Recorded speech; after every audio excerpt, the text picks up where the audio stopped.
Good afternoon, everyone, and welcome to a very wet Milton Keynes for the season finale of the Daytona MK Super Champs. We have 4 categories out in action today. The heavies and the lightweights in the Sodi class, and then the heavyweights and the lightweights in the D-Max category. We should be in for some absolutely splendid racing. The rain has stopped falling, but the track is not going to be drying, and we have heats out in action for this season finale. 2 heats that will lead into a final with championships still to be decided in every class.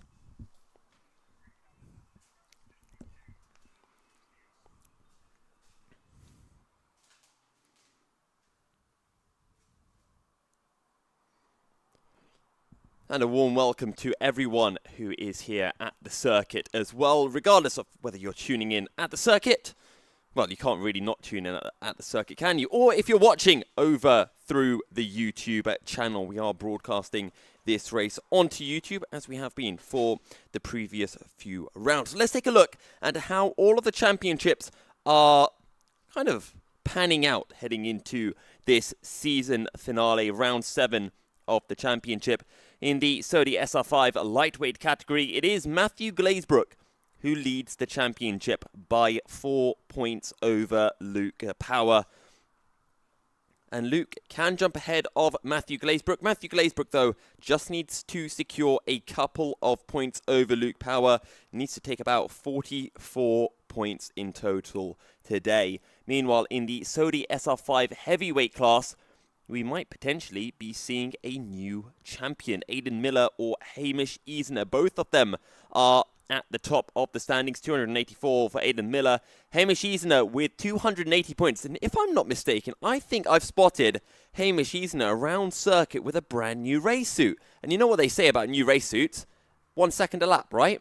So I'm sure we're going to be seeing a rocketing Hamish Eisner around on circuit. But you can't count out Mr. Charlie Fenton on 254 points, but his drop score is 0 points. Yes, drop scores.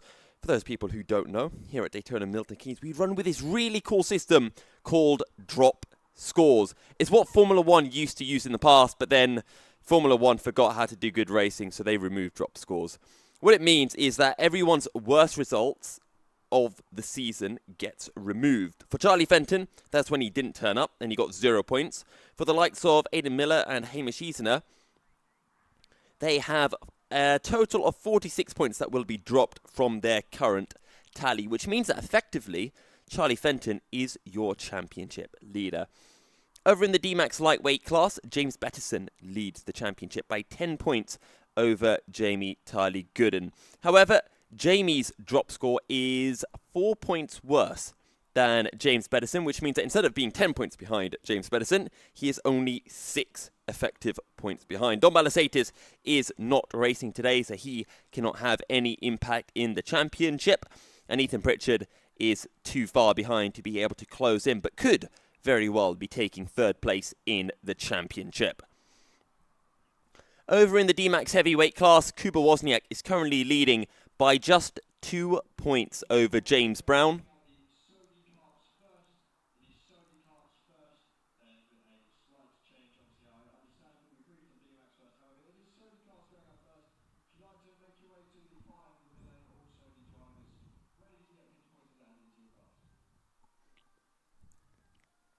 So, in our D-Max heavyweight class, Kuba Wozniak is leading by 2 points over James Brown. However, once drop scores come into effect, he will be actually 3 points ahead. So it is still very, very close heading into this final round. Points on offer for both of our heats and the final as well. 10 points for winning a heat, 40 points for winning the final, and 1 bonus point for getting the fastest lap in the final as well.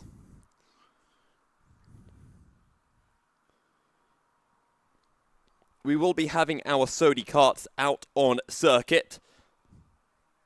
So they will have their practice session that will lead into their first heat of the day. Once that heat is completed, we'll be bringing in all of our Sodis into the pit lane and then sending out our D-Max for their first practice session and their first heat of the day. We'll then move into heat.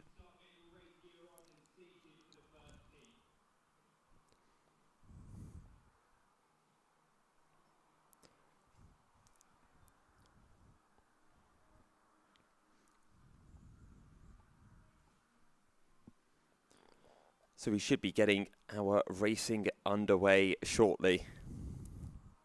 Sodi's first, followed by our D-Maxes. Practice for our Sodis, followed by Heat 1 for the Sodis. Then we'll have practice for our D-Maxes. Heat 1 for the D-Maxes. Then we'll have Heat 2.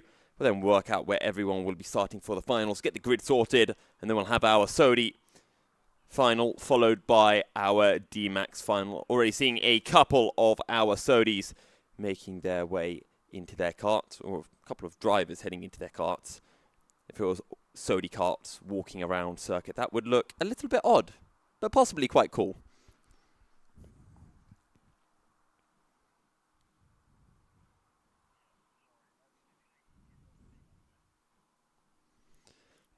And just a reminder for anyone here at the circuit, you can share the YouTube link to any of your friends or family who might be interested with watching and staying up to date with all of the action unfolding on circuit. It is all being broadcast on to the Milky Serial YouTube channel, as have all of the races this season and hopefully for next season as well.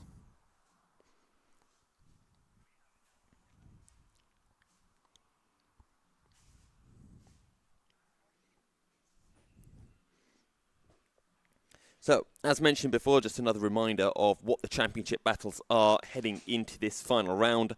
In the Sodi SR5 lightweight class, it is between Matthew Glazebrook and Luke Power. In the Sodi SR5 heavyweight class, it is between Aidan Miller, Hamish Easoner, and Charlie Fenton.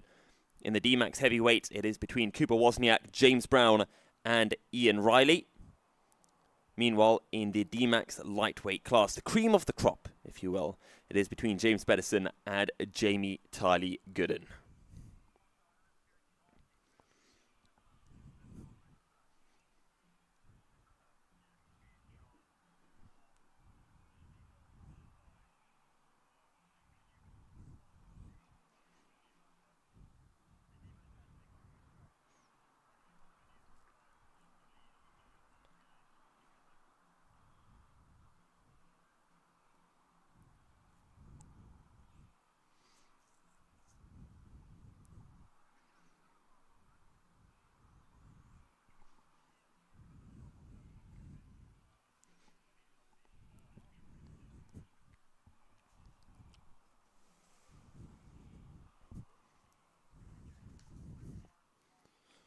With the track being wet, of course, things will be rather difficult out on circuit. And here at Milton Keynes, a few of the corners are, well, tricky in the dry, but in the wet, they become absolutely treacherous. Yes, I'm looking at you, turns 2 and turns 10. Turn 2, well, there's the one that comes after turn 1, and it is very slippery, very easy to understeer. And in the dry, that corner is nearly flat out. It is the entry for the chicane, but you can still carry so much speed into the corner. Turn 10, slowest corner on the circuit. And with it being such a heavy braking zone, you very often see drivers locking up their rears and going sideways into the corner. And then in the corner itself, there is absolutely no grip. You're skating around the corner, and sometimes you actually use the exit curb just to stabilize the car and prevent yourself from understeering out wide any further than you otherwise would. But we are starting to see some of our drivers making their way over to the end of pit lane. And I'm seeing Aidan Miller and Matthew Glazebrook at the very front end of that train. Then comes Charlie Fenton and Hamish Easoner, with Harry Asher and Luke Power just behind. Actually, I said Matthew Glazebrook. Matthew Glazebrook is at the back of this train of karts, which means that he might be having some fun at the start of this practice session as he tries to navigate his way through the field of karts.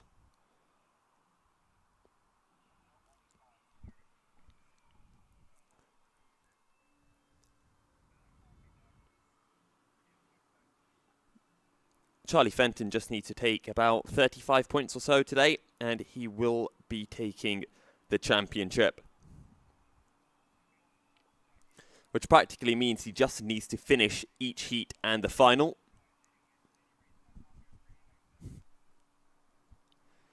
And he looks very excited to get out onto circuit. He was actually out in a practice session earlier on today. I'm seeing comment from Mr. Alpine Snow. Fingers crossed for Hamish. Currently sitting second in the championship with that brand new suit. And currently 4 points behind Aidan Miller. And they have the same drop score as well. So a very realistic chance here for Hamish Eisner to be able to jump ahead of Aidan Miller in the championship. Has only been able to beat Aidan Miller, though, once this season, which was actually for round 2 of the championship, where Hamish Eisner managed to get his best ever result of second place, a result that he hasn't been able to replicate. And maybe today, in the wet conditions, he will be able to do just that. Also, I can see Jamie. Jamie, give a quick wave to the camera. Dom's watching.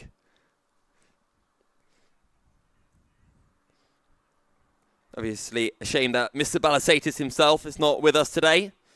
Apparently, he's got better things to do. But what could be better than karting in the wet? Absolutely no idea. Here, though, come our karts through turn 10, being led now by Harry Asher, with Aidan Miller just behind. And look at these karts tiptoeing their way around the final corner. Charlie Fenton gets a really good run out of said final corner and is able to make his way up to second in the field as they head through turn 1 and up into the chicane of 2 and 3. This is where it's really treacherous. You have to just snap that steering wheel, try to get the front end to bite as you go through 2, and then, well, just hope that the kart figures out what's happening through turn 3. Turn 4, though, nice wide line through there. It's the same, really, for turn 5. You want to be staying off that rubbered line. As I like to explain it for those people who may not have been out in a kart, may not have experienced wet weather racing, essentially, imagine you have a rubber, or an eraser, if you will. It's got a lot of grip. If you take that rubber and you add a bit of water to it, it is incredibly slippery, and you do not want to be on wet rubber. You'd much rather be on wet tarmac that has no rubber whatsoever on it. Seeing a comment as well from Mr. CF Racing. Racing here tomorrow. That will be one of our in-kart drivers, I would assume. In-kart drivers or Junior Sprint League drivers. You'll be racing here tomorrow, and I will be commentating here tomorrow. And I'm excited to see what the in-karts and Junior Sprint League drivers have in store for us, because it's been a while, actually, since I've seen them out on circuit. But Harry Asher, though, comes over the line. Let's see what time this is looking like for Mr. Asher. It is a 1:18.8, so still Harry Asher on the top of the times with a 1:18.2. Charlie Fenton improving with a 1:18.3. Then it's Matthew Glazebrook with a 1:19.9. But it is Harry Asher and Charlie Fenton at the very top of the times, showing everyone how it's done in the wet.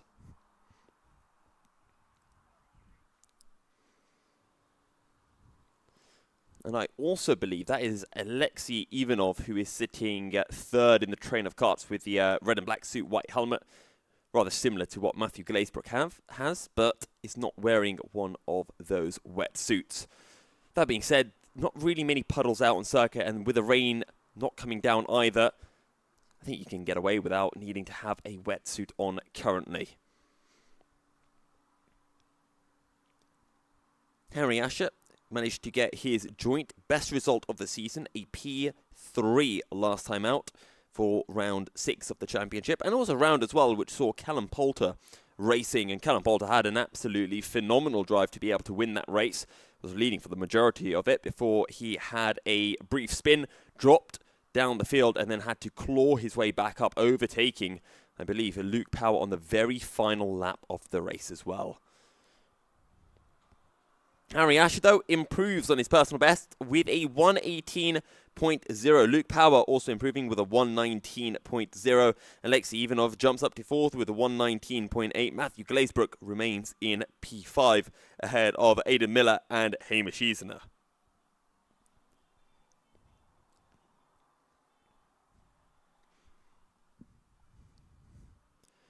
We aren't running with the international layout today. Instead, we are running with the link back course, which is what our cadets and juniors in Kart and Junior Sprint League normally run with.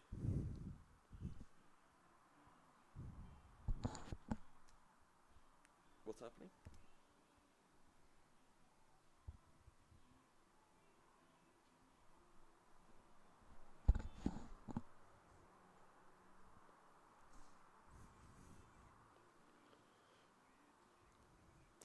No, Harry Asher's had a half spin going through turn 10, pushing, trying to find more grip.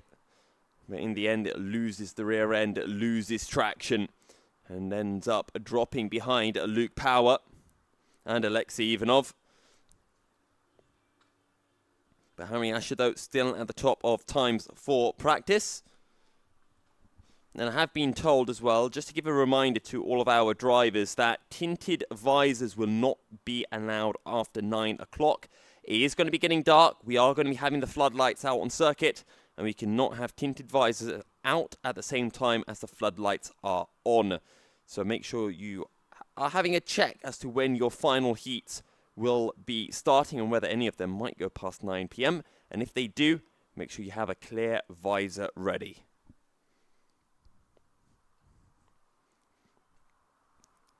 No changes, though, to the time so far, or the leaderboard. Nobody has been able to find any extra pace. It is still Harry Asher and Charlie Fenton at the very top of the times. Aidan Miller and Hamish Easner very close and actually matching each other's lap times. A 1:21.4 for Aidan Miller and a 1:21.5 for Hamish Easner. It is very, very close between two of our championship protagonists in the Sodi SR5 heavyweight category.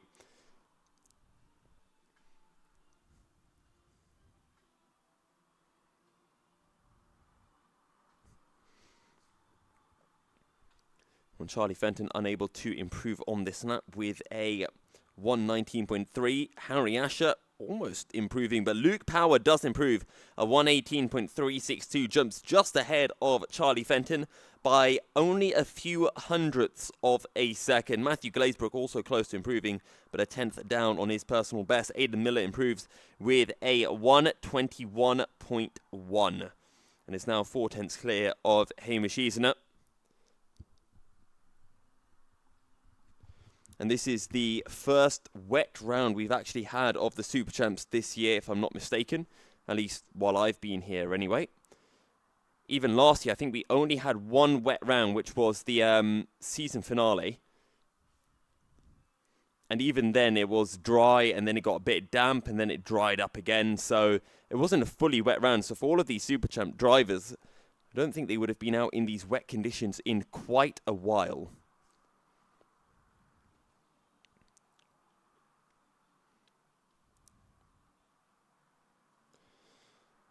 Oh, Aidan Miller absolutely sending it into turn 10 and having a little bit of a half spin through the corner. As I mentioned before, turn 10 is really, really tricky. There is not a lot of grip. So it's one of those weird corners where you don't want to take a full wet line through there because it means you're turning for a lot longer and there's no grip. So you kind of want to brake on the inside into the corner. Just get the kart rotated as quickly as possible and then get back onto the power.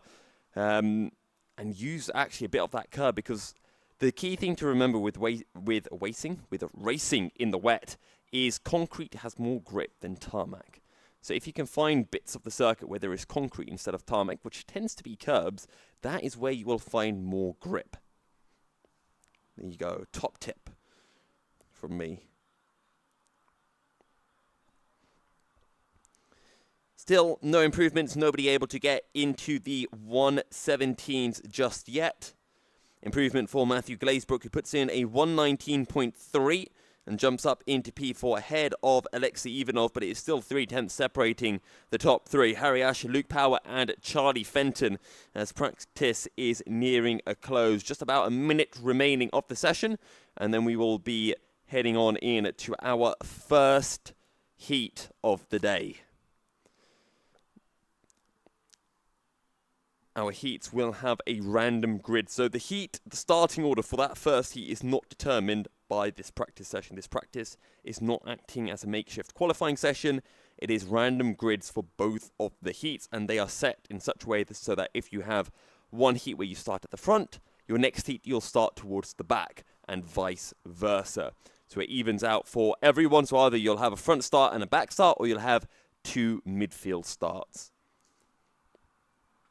Improvement, though, for Harry Asher, our first driver into the 117s, and it is a 1:17.8 for Harry. He has been pushing over the last few laps, and he has been able to get into those 1:17s. Matthew Glazebrook with another 1:19, but unable to get into the 1:18s just yet. Aidan Miller also improving with a 1:20.5, now a second clear of Hamish Easoner, and just 7/10 down on Alexei Ivanov, who is lapping in the high 1:19s. Here comes Charlie Fenton, heading into the final corner.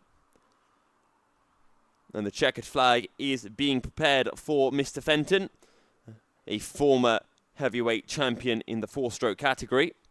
Back when we were running with the N35s, now we are with the Sodi karts. Charlie Fenton unable to improve. Luke Power does improve a 1:18.07. Able to find 3/10, but nothing more than that. Matthew Glazebrook also improving with a 1:19.0. Over the line comes Aidan Miller, and it's another improvement, a 1:20.1.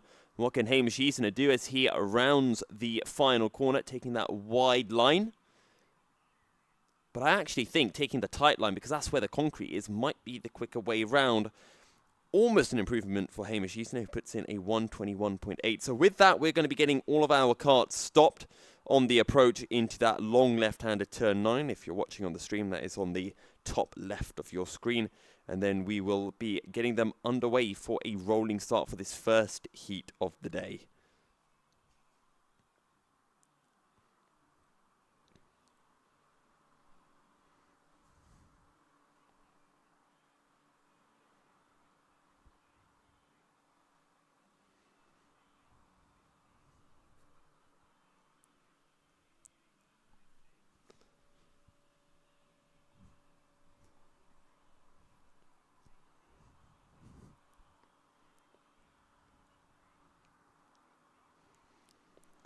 So, for our first heat of the day, it's looking like Aidan Miller will be starting on pole with Charlie Fenton alongside. Harry Asher, who topped practice, will be starting from P3 with Matthew Glazebrook alongside. Then we're going to be having Luke Power and Hamish Easoner on row number 4. And rounding out the field will be Alexei Ivanov. Now, quick thing to note. Pole starts on the inside. Usually, that's good. However, it's wet. Outside be quicker. I wonder, is this going to give a really good opportunity for the likes of Charlie Fenton and Matthew Glazebrook to have a good run through turn 1 and take the lead through the opening couple of corners?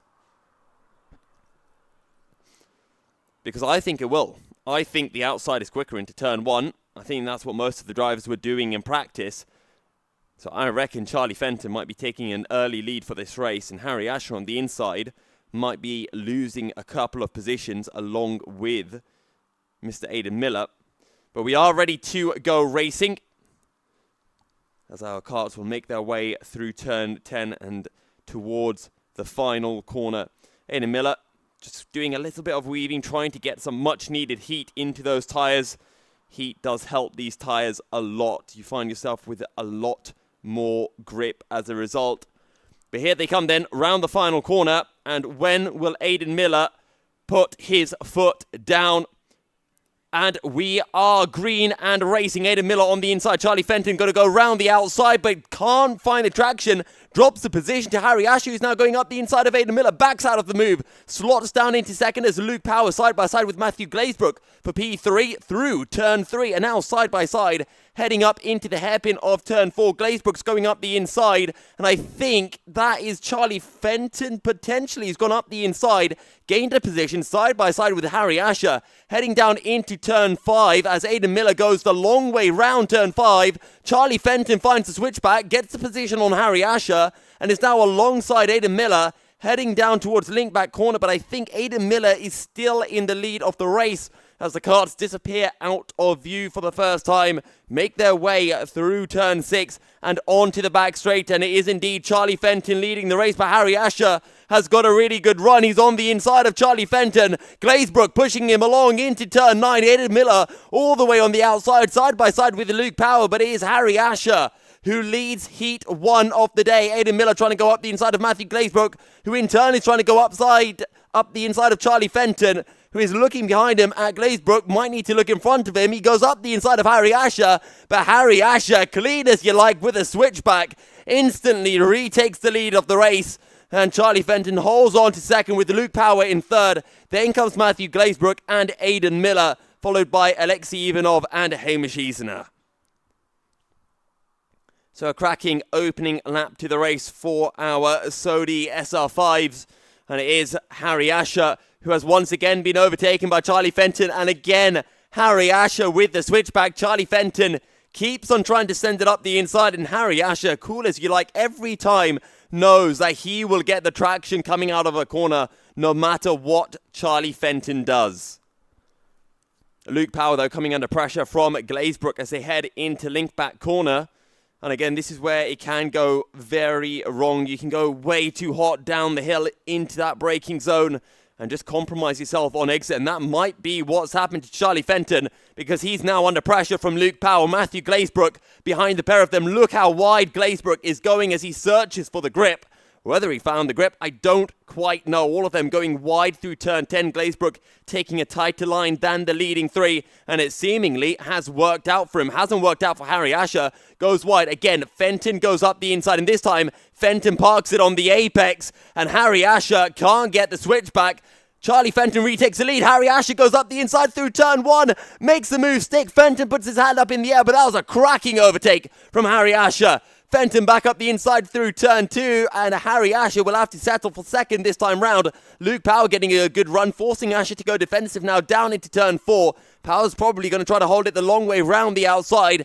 Goes for the switchback, and they're side by side now, heading down towards turn 5. Luke Power has made the move work and is up into second place. Again, Harry Asher looking for the switchback. He gets a good drive coming out of turn 5. And alongside Luke Power once more, heading down towards link back corner. This is exactly what Charlie Fenton needs to pull away from the field behind him. And what is the gap coming onto the back straight? It is still Fenton leading. Then it's Luke Power, followed by Harry Asher and Matthew Glazebrook. Again, Asher looking for a wide line through turn 9. As Aidan Miller battling with Alexei Ivanov further behind. Ivanov on the inside. And it's going to squeeze out Aidan Miller. And that's going to allow Hamish Easener to close in, who's sliding his way into the hairpin of turn 10. Charlie Fenton a little bit wide on the exit of the final corner. And Luke Power is on the hunt. Fastest lap of the race so far is Luke Power with a 1:18.2. 3/10 quicker than Charlie Fenton. But can he close in to Mr. Fenton? As Aidan Miller still on the back of Ivanov. Can Hamish Easener use his opportunity to close in to his championship rival?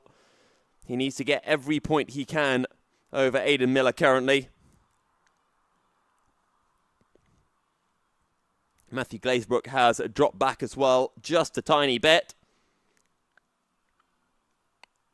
As our karts head into link back corner. Maybe I should say national corner. I think it's the more appropriate term.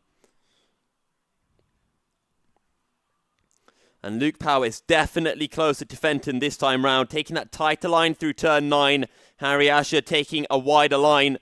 And you can see just how much Luke Power has closed in onto Charlie Fenton. Quick announcement to the paddock. Can all D-Max drivers start getting race ready so we can get you into your karts as soon as possible? Either way, back to the racing.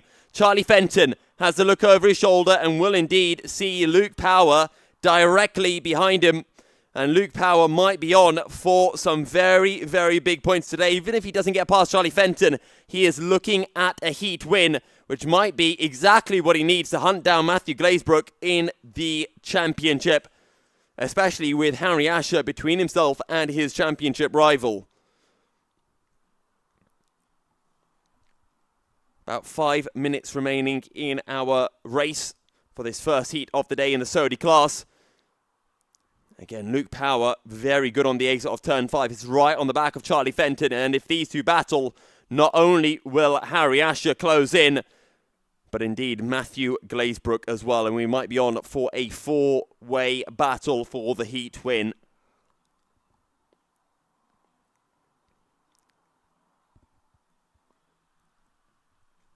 Remember, 60 points on offer as Power's gone up the inside of Fenton through turn 9 and has taken the lead now.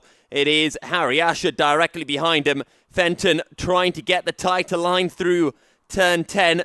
Can't make it work, and now Harry Asher's closing in. Luke Power goes defensive. He's seen the overtake that Charlie Fenton has done on Harry Asher. Makes sure that Charlie Fenton cannot do that same overtake on him. Over the line they go to start a new lap. Fenton going wide through turn 1, and I thought Harry Asher was going to go into his side pod for a moment. A little bit wide for Luke Power. That's going to allow Fenton to close back in through the chicane, and he is right on the tail of Luke Power heading into turn 4 on the brakes from the trio as Fenton goes up the inside of Luke Power. Can't find traction on corner exit, and Luke Power will take the lead of the race. Fast lap of the race, a 1:18.0 from Luke Power. Harry Asher, a 1:18.1. Fenton, 1:18.2. Matthew Glazebrook, 1:18.4. Hamish Eason are currently 2 seconds behind Aidan Miller. You can see the gap as they are exiting turn 5. Alexei Ivanov has been able to stretch out a small gap to Aidan Miller, as well as Charlie Fenton is now coming under pressure from Harry Asher. Fenton goes to the inside. Harry Asher on the outside. He's going to hang it the long way round turn 9. That gives him the outside now for turn 10 as he looks for switchback after switchback. Has Fenton gone in too deep? Has he gone in too hot? Well, he's found the traction on corner exit as they're side by side now. Heading into the final corner, we know Harry Asher likes the outside. Can he find the switchback as he has done in the past on Charlie Fenton, who goes defensive? Harry Asher now to the outside through turn 1, and Harry Asher has reclaimed second place and can try to hunt down Luke Power in this Saudi lightweight class battle. But Charlie Fenton is still right on the back of Harry Asher as they head in through turn 4. Again, Harry Asher taking the wider line through turn 4, and Charlie Fenton taking that slightly tighter line as Luke Power almost sets a new personal best, just a couple of tenths off, a 1:18.3 that time round for Mr. Fenton. Oh, sorry, for Mr. Power.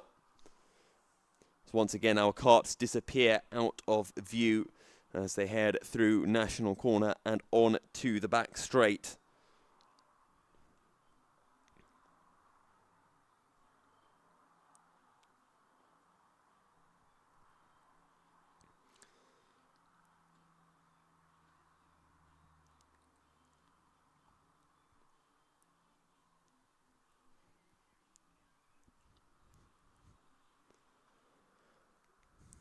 Luke Power then still leading, doing exactly what he needs to do for this championship as Fenton again tries to go up the inside of Harry Asher. He just holds on to the outside line and gains time on Charlie Fenton as a result on corner exit. And this is the final lap of the race. Luke Power seemingly has this one in the bag, just needs to bring it home. Charlie Fenton coming under pressure now from Matthew Glazebrook. Fenton to the inside of turn 4. Glazebrook looks for the switchback, and Matthew Glazebrook has got the drive and makes his way up into third place. But can he catch up to Harry Asher on this final lap? He needs the points. He desperately needs the points to prevent Luke Power from making what could be a remarkable final lap charge in the championship to steal the championship away from Matthew Glazebrook as well. And Luke Power might really regret losing that race win last time round to Callum Poulter. And that might be something that is in the back of his mind throughout today's races. But here they come into the final corner. Luke Power still leads as he makes his way through turn 11. And Luke Power will win the first heat of the day in the Saudi SR5 category. Second will be Harry Asher, followed by Matthew Glazebrook. Charlie Fenton will come home fourth overall, but first in the heavyweight class. And then rounding the final corner now comes Alexei Ivanov, followed by Aidan Miller. Aidan Miller second in the heavyweight class, and then will be Hamish Easener.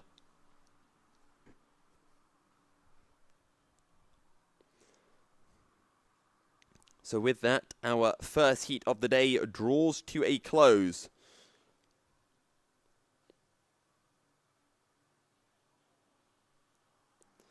And we will be now bringing in our Saudis into the pit lane and then sending out our D-Maxes for their first practice session, followed by their first heat of the day.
So our D-Max engines have been fired up, and they will be heading out onto circuit any moment now.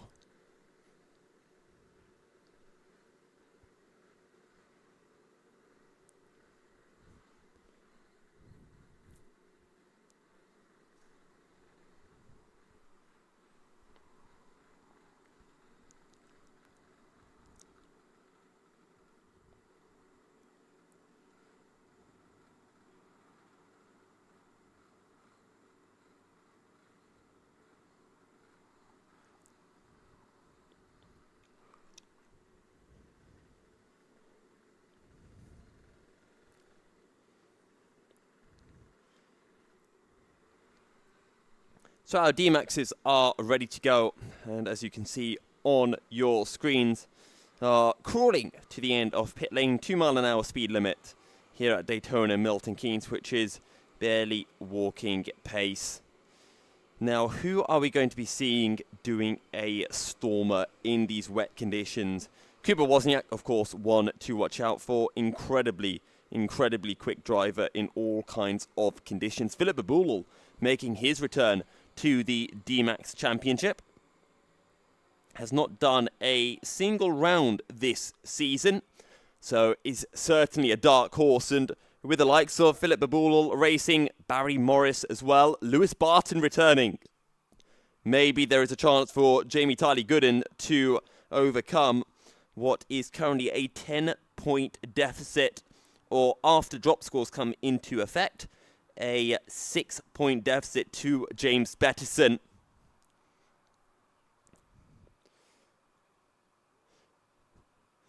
Barry Morris almost going into the grass as he makes his way through turn 9. And turn 9 is tricky enough in the dry with these D-Maxes. In the Sodis, dead easy, completely flat. In the wet, though, you have to have so much bravery just to run to the absolute limit.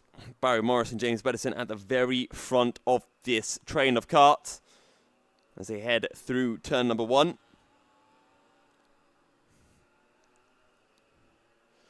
We have a few new drivers making their appearance as well.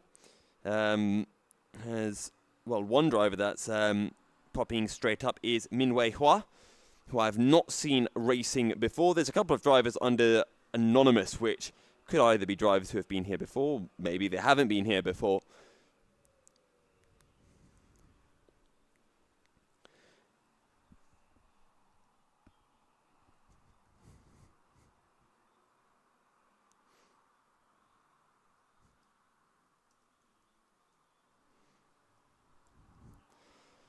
Here they come then into the final corner. Sorry, the final corner, turn 9. For some reason, I always think of turn 9 as a final corner. Could make for an epic final corner, to be fair, as Ethan Pritchard really being closed in by Ian Riley on the brakes down into turn 10, and they're side by side on corner exit. And Ian Riley has somehow been able to find the traction and gets past Ethan Pritchard as he uses that wide line to great effect around the final corner. Let's take a look then at the times as everyone completes their first couple of laps in these wet conditions in the D-Max karts. James Pedersen tops the times with a 1 minute 10.0. Then comes Barry Morris with a 1:10.6. Justin Elliott a 1:11.9. Cooper Wozniak a 1:12.2. Lewis Barton just jumps up to P5 with a 1:12.3. Then it's Philip Babulal with a 1:12.5. Ian Riley a 1:12.9. Jamie Tyler Gooden a 1:13.0. Then comes Ashley Mason King. One of our anonymous drivers, James Brown, Joseph Fletcher, Sebastian Musica, Ethan Pritchard, and Min-Wei Hua. Seeing 3 seconds separating our top 8 drivers, and the wet weather has definitely increased the gap that we would otherwise be seeing. Now, Barry Morris definitely likes to consider himself a wet weather expert and is very familiar with the Daytona Milton Keynes circuit, particularly in the wet, and it's very, very good in the wet, at least in the 4-stroke karts. And Barry jumping up into the D-Maxes for this season.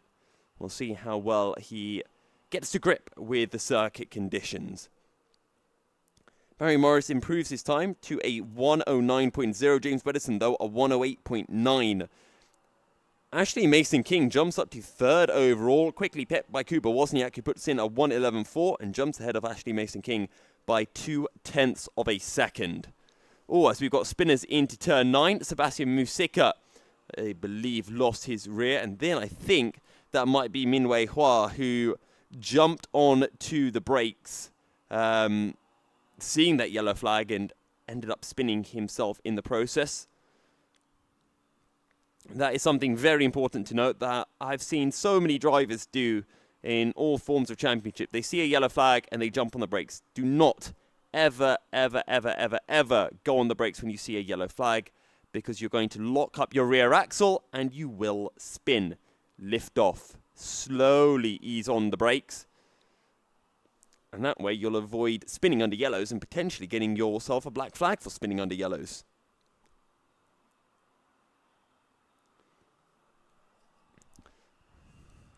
But there goes Barry Morris and James Pedersen over the start-finish line. Neither of them able to improve with the yellow flags out at turn 9 and turn 10. Jamie Tyler Gooden, though, was able to improve. I think he hit that area of the circuit. Actually, he improved on his last lap. Here he is, making his way into turn 10. Last time round, a 1:11.3, which was good enough for P3, but he still needs to find a couple of seconds if he wants to get to the pace being set by James Pedersen and Barry Morris at the sharp end of the field. And here he comes around the final corner to start a brand new lap. And for Tyler Gooden, what is that lap time? It's another 1:11.3. So consistent times for Tyler Gooden, but a little bit shy of Mr. Morris and Pedersen at the sharp end of this practice session. Philip Babul currently in P6 with a 1:11.6.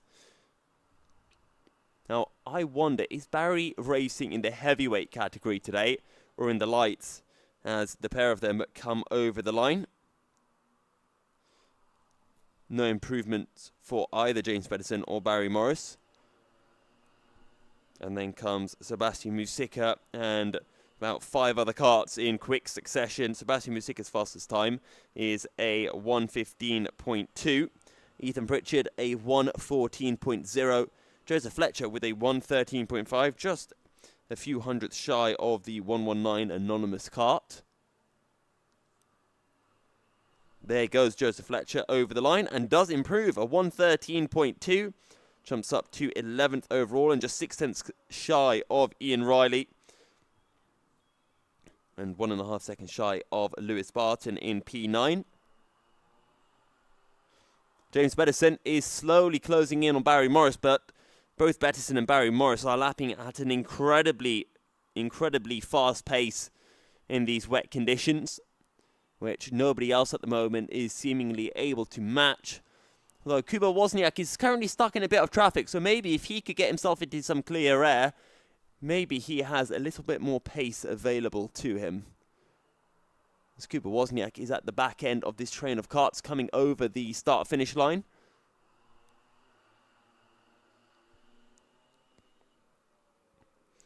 Neither Bettison or Morris were able to improve last time around. Kuba Wozniak still, or has jumped up to third with a 1 minute 10.1, 1 minute 10.3 for Justin Elliott, who crosses the line, 1 minute 10.7 for James Brown. It is very close from Kuba Wozniak in third down to, well, Ashley Mason-King in P8. You're looking at about 1.5 seconds separating 5 or so drivers. Sorry, 6 drivers.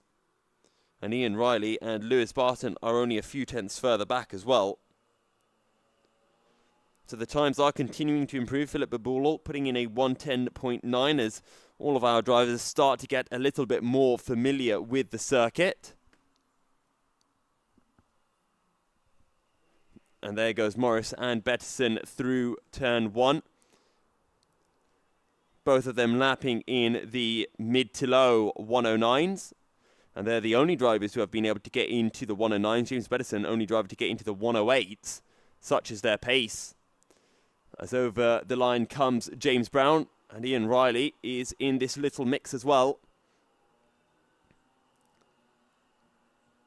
Ian Riley not improving on this particular occasion as Ethan Pritchard, Philip Babulal and Lewis Barton cross the line. Ethan Pritchard improving with a 1:12.6, just 300th shy of the 119 anonymous kart. Remember, this is just practice, and practice will be drawing to a close in about a minute or so.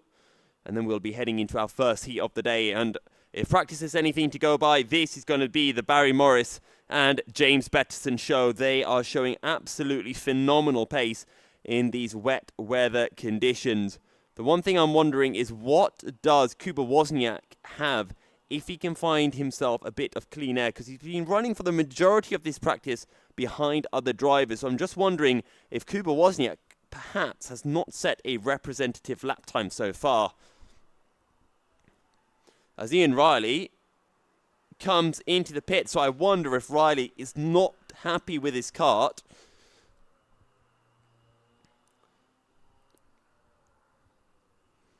Just taking a look at the times to see if anyone has been able to improve on their most recent lap. Justin Elliott does improve.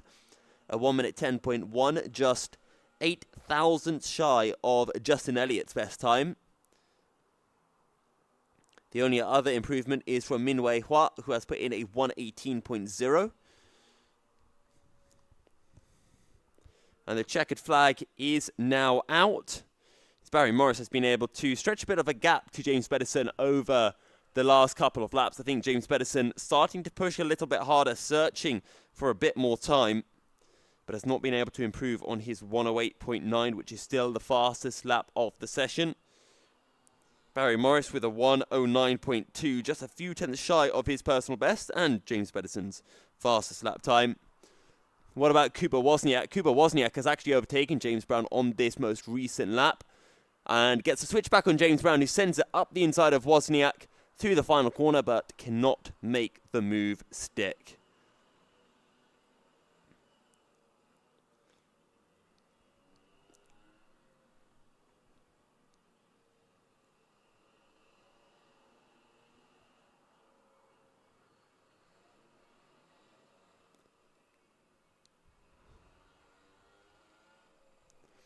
And that is Will Stevenson jumping in to Ian Riley's kart to have a quick test of it.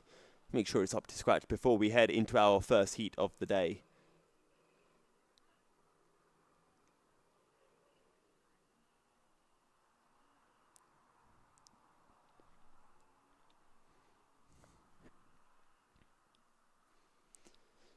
So your times then from practice as we wait for our first heat of the day to get underway. James Bettison with a 1:08.957, just 45 thousandths clear of Barry Morris in second.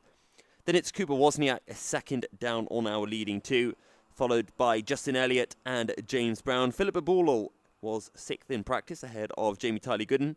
Ashley Mason-King absolutely flying, one of the best performances I've seen from Ashley this season. Then comes Ian Riley and Lewis Barton, followed by Joseph Fletcher and the anonymous 119 cart. And then it's Ethan Pritchard and Sebastian Musica with Min-Wei Hua completing the field. And Min-Wei actually improving a lot as the session went on, consistently finding time with every passing lap and not having a bad showing for his first ever practice session in the Super Champs.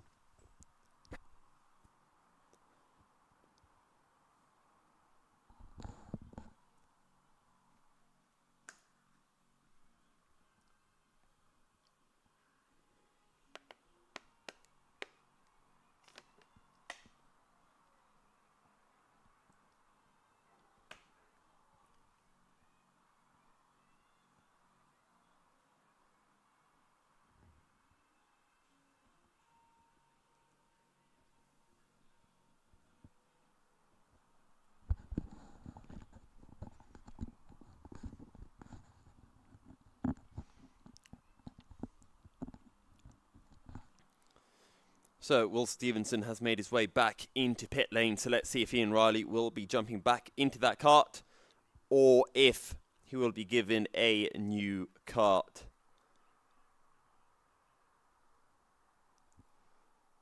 And as I say that, our D-Maxes are starting to be gridded up on the approach into the hairpin of turn 10.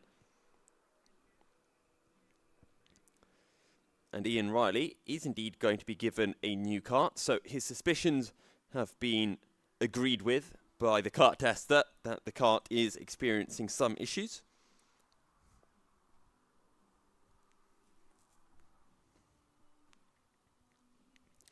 Another reminder that this is the first D-Max heat of the day, our second heat overall. Once this D-Max heat is completed, we will be having our second soda heat, followed by the second D-Max heat, and then we'll be heading on in to our finals.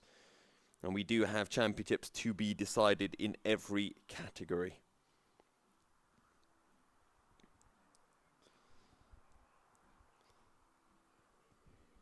And actually, right now, the Sodi lightweight class is looking very spicy, with Luke Power absolutely flying in the first heat, taking a few points out of Matthew Glazebrook.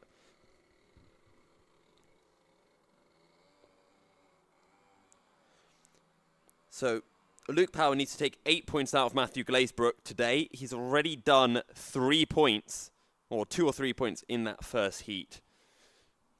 And with another heat to go, and then a final where there's a fast lap point on offer as well, it might just be possible for Luke Power to make this championship go his way.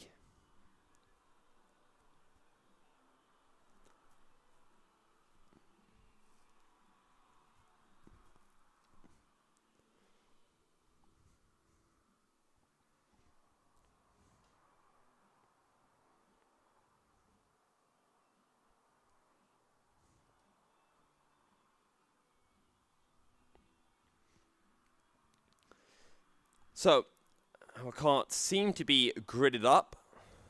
Ian Riley making his way around the long left-hander of turn 9 to find his grid spot. I think James Brown is starting on the front row of the grid.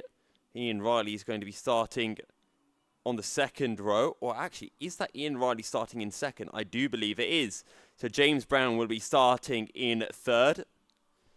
But look who's starting towards the back. You've got Jamie Tully-Gooden, Ethan Pritchard, Barry Morris, Philip Babula starting in the midfield. James Bettison also starting just in front of Barry Morris. Really watch out for Bettison in the red and black helmet, Barry Morris in the white and red helmet, because those two are going to be absolutely flying. They were incredibly quick in practice, a second quicker than anyone else, and they are going to be charging through the field in this heat. Can they win this heat, though, is the question. James Brown starting towards the front. We'll be seeing this as an opportunity to take some big points out of Kuba Wozniak in the championship. Remember, only how many points behind? 3 points behind James Brown, or James Brown is currently 3 points behind Kuba Wozniak Can he get one of those 3 points out of Wozniak in this first race of the day? Maybe even 2. What can Ian Riley do? We are green and we are racing. Ian Riley on the outside of turn 1. He's going to hang it around the outside and he's going to make it work. Ian Riley takes the lead. Babul going up the inside of James Brown into the chicane. It's almost 3 abreast. Babul can't make the move work, and that's going to allow Kuba Wozniak to pull alongside as they head through turn 3. Wozniak has to slot in behind Babul, but will look to the outside of turn 4. Can he find the drive? Can he find the traction? Already seeing moves being made by James Bettison and Barry Morris. James Bettison has already gained about 4 or 5 places. Barry Morris has done the same and is actually tucking in behind James Bettison, behind Kuba Wozniak, now looking to the inside as they head into National Corner. But James Bettison and Barry Morris have had absolutely flying starts. Ian Riley has made a little mistake somewhere because he's dropped down into second place. Then comes James Brown and Philip Babulal. But here is James Bettison taking the tight line through turn 9. Barry Morris directly behind him. So Bettison and Morris are neck and neck. Morris going up the inside now of James Bettison. Can he get the traction? Is 2 by 2 coming out of turn 10, heading into turn 11. Bettison goes to the inside. Barry Morris will try to follow him through on the inside. Has a bit of understeer and ends up going into the side of one of the other cars as Bettison gets 2 places through that final corner. And Barry Morris now has a lot of work to do to close back in onto Bettison. Ethan Pritchard just ahead of Sebastian Musica heading through the chicane. Barry Morris has Jamie Tulligan directly behind him as Morris tries to go up the inside through turn 4. He has made the move work, I think, is running side by side on corner exit and actually has not found the traction, has fallen behind, and we saw this a lot in the previous race, particularly from Charlie Fenton, who tried to go up the inside into some of these corners, could not find the traction on corner exit. The outside is where the grip is, and weirdly enough, sometimes, actually most of the time, it's actually harder to overtake in the wet than it is in the dry. As here is Bettison up the inside of James Brown, and Bettison is now up into P4. Overall, running P3 or P2 in class, has Philip Babul directly in front of him, and there is Justin Elliott leading this race.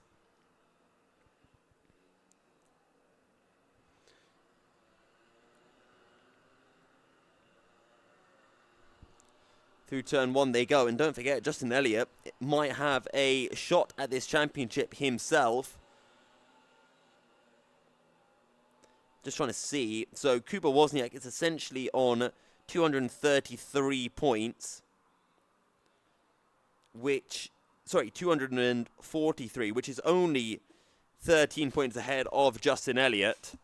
It's not it is a big amount, but it is surpassable by Justin Elliott if he can hook today's heats and final together.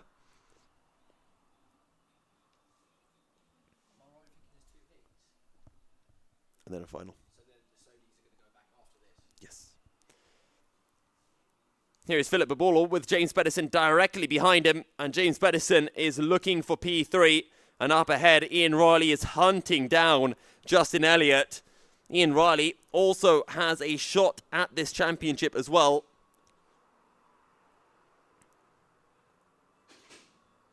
Is currently 7 points behind Kuba Wozniak. And if he can jump ahead of Justin Elliott, will be taking about 3 or 4 points over Kuba Wozniak, because Wozniak is currently behind James Brown.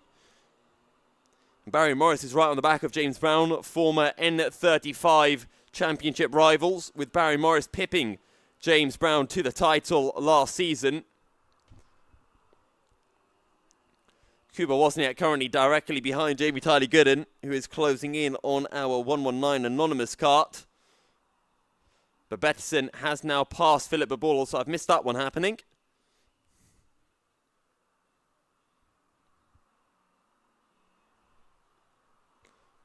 Still Justin Elliott, though, leading. You can see that rear end coming out, stepping out on Elliott as he powers through turn 9. Barry Morris trying to close in still onto James Brown. We have over 5 minutes remaining, still a way to go. Jamie Tyler Gooden coming under pressure now. Actually has just overtaken our anonymous driver and has Kuba Wozniak just behind, followed by Lewis Barton.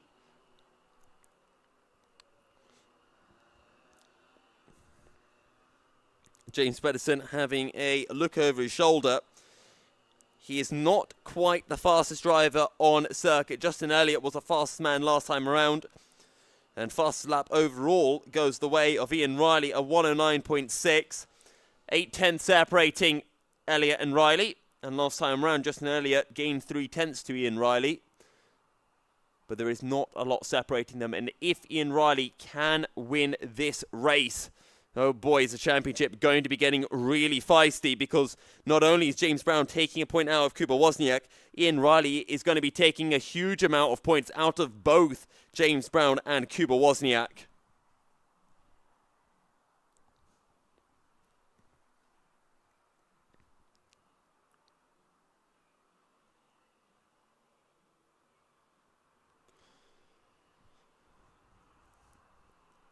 Just a quick announcement to our Saudi drivers. If they could please start getting themselves race ready so that you are ready to jump into your carts once this D-Max race ends, that would be fantastic.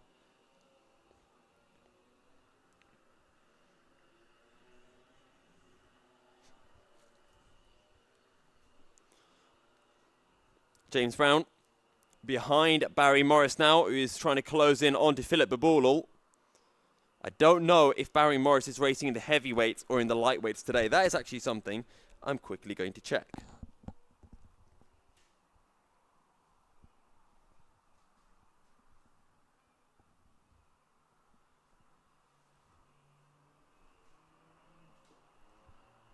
Is Barry Morris racing lightweights or heavyweights today?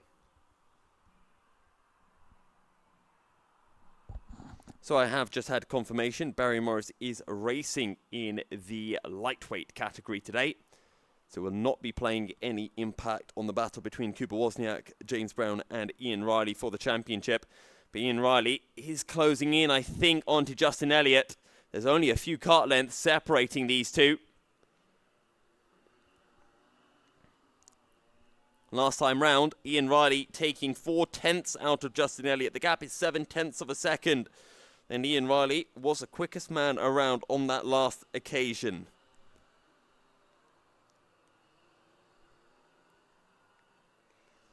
Another reminder then for our paddock. Can all Saudi drivers please get themselves race ready and to the end of pit lane, please.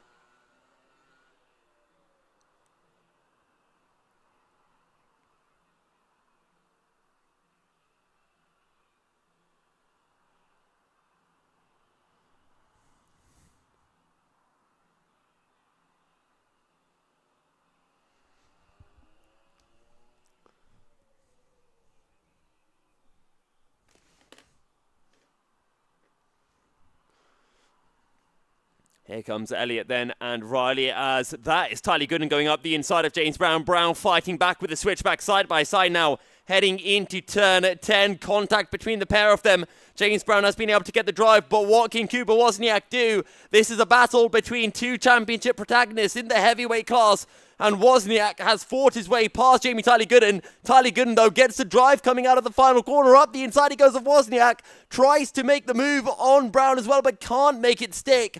And Kuba Wozniak will be really frustrated because he wants to fight with James Brown. It is so vital for Wozniak's championship to get in front of James Brown. But I'm sure Brown will be very eager to keep Wozniak behind. And Ian Riley might be having one eye on this battle and will be praying that Kuba Wozniak is behind James Brown. It is currently Wozniak ahead of Brown and Riley in the championship. But in this heat, it is Riley ahead of Brown and then Wozniak. It's exactly what you want to see as a championship neutral. And Ian Riley has been closed in now. Justin Elliott has been closed in by Ian Riley. You can see the gap between them is virtually non-existent as they make their way into the final corner. And Ian Riley is trying to go up the inside of Justin Elliott. But Elliott on the outside holds on to the position. And a little bit too eager from Ian Riley this time round. Has to slot in behind and into second place.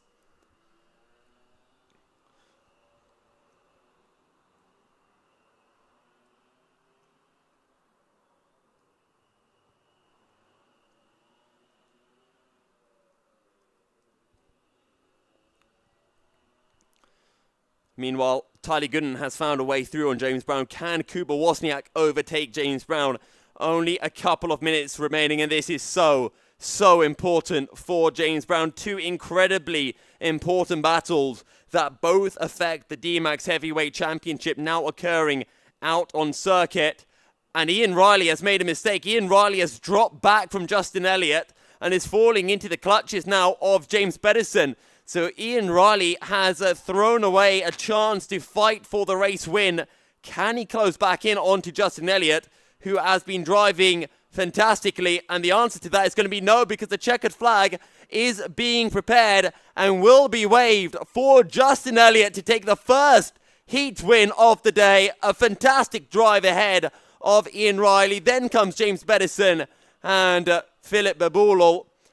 Can Kuba Wozniak, though, get the drive on James Brown? Look at him come through the final corner. It's not going to be enough.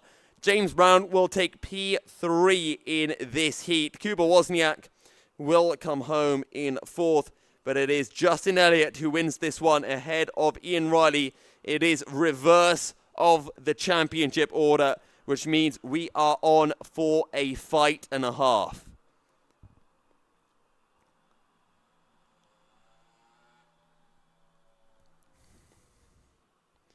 And with that, I'm now going to take a little break, and then we will be back racing with our Sodis for their second heat of the day.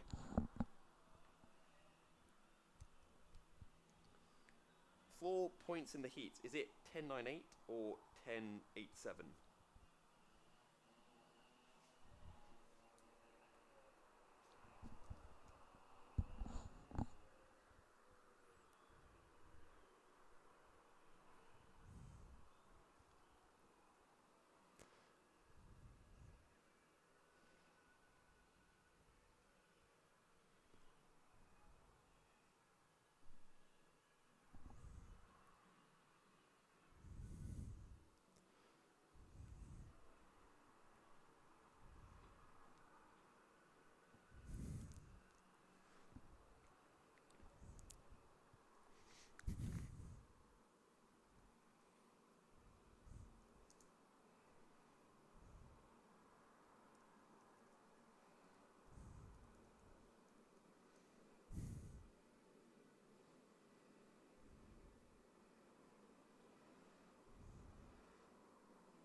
So all of our D-Max drivers are into the pit lane, which means we're just waiting for Charlie Fenton to get into his kart. Charlie, very quick out on circuit, but slow to get into his kart. And then once Charlie Fenton's in, we can get underway then with our second Sodi heat of the day.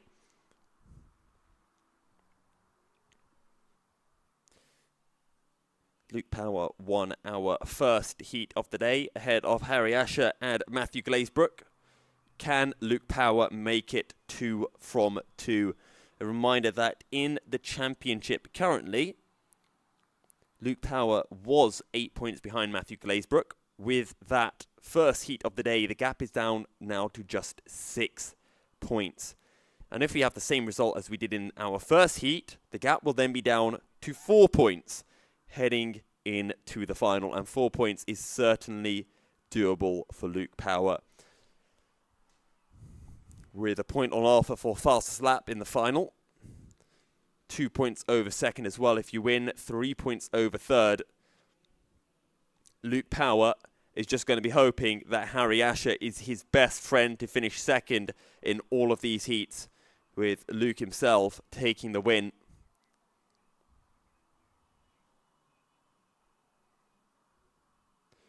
Sadly, though, for Luke Power, he doesn't have many other drivers he can rely on. The only other lightweight driver out in the Sodi class is Alexei Ivanov. If we had the likes of Callum Poulter or Adam Green, maybe there would be more of a chance. Even Joseph Fletcher, who is now racing in the D-Max category.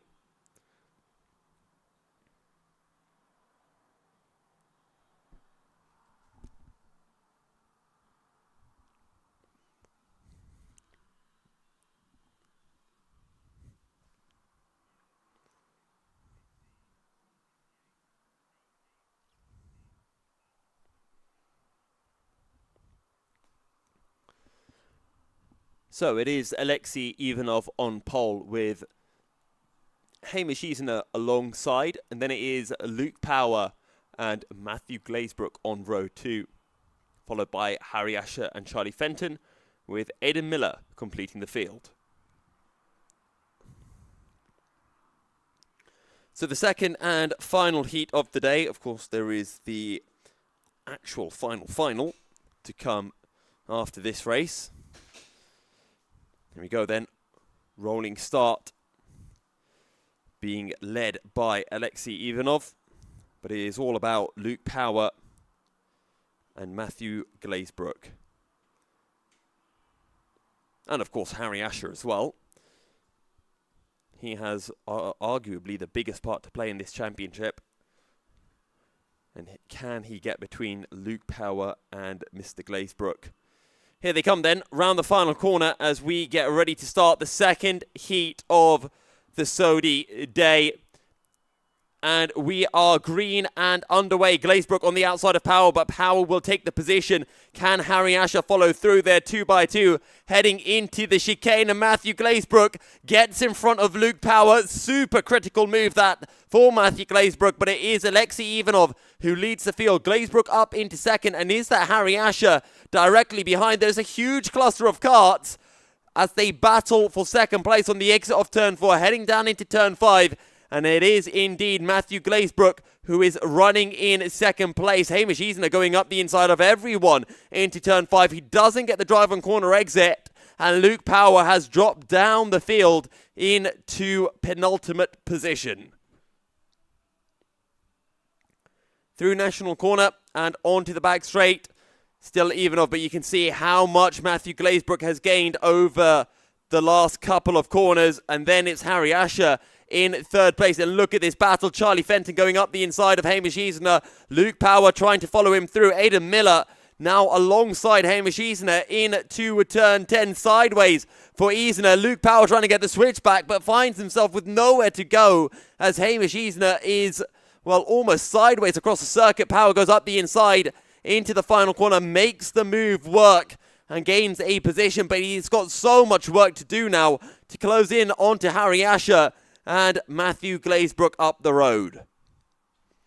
It's Matthew Glazebrook onto the back of Alexei Ivanov pretty much. Charlie Fenton gets a really good run on Harry Asher through turn 2 and into turn 4 they go, and Fenton up the inside. We've seen that move from Fenton so many times, and once again Harry Asher with the switchback, clean as you like, finds himself with a much bigger gap to Charlie Fenton than he did about 10 seconds ago. And Luke Power is right onto the back of these two, as that is Matthew Glazebrook looking for a move onto Alexei Ivanov, heading down into National Corner. And we'll see what the order is coming out of National and onto the back straight. And they're practically side by side, and their suits look identical. So it is quite hard to tell who is ahead of who. But I do believe, and it is indeed Matthew Glazebrook ahead of Alexei Ivanov. So Matthew Glazebrook takes the lead of the race. Luke Power has closed in on to Charlie Fenton. And Alexei Ivanov, I think, had a go at Matthew Glazebrook, and that's going to cost the pair of them time. But here is Luke Power right onto the back of Charlie Fenton, looking to the inside. Fenton covers him off. Luke Power's going to be hoping that he can just get through as quickly as possible. He doesn't want to battle with the heavyweight of Charlie Fenton. He wants to just try to hunt down Matthew Glazebrook because it is so important for his championship. If he can't beat Matthew Glazebrook in this race, Matthew Glazebrook wins the championship. It is as simple as that. Well, as long as Matthew Glazebrook shows up to the final, he will win the championship. So Luke Power needs to ensure that he gets past Charlie Fenton and closes up to Matthew Glazebrook as quickly as possible.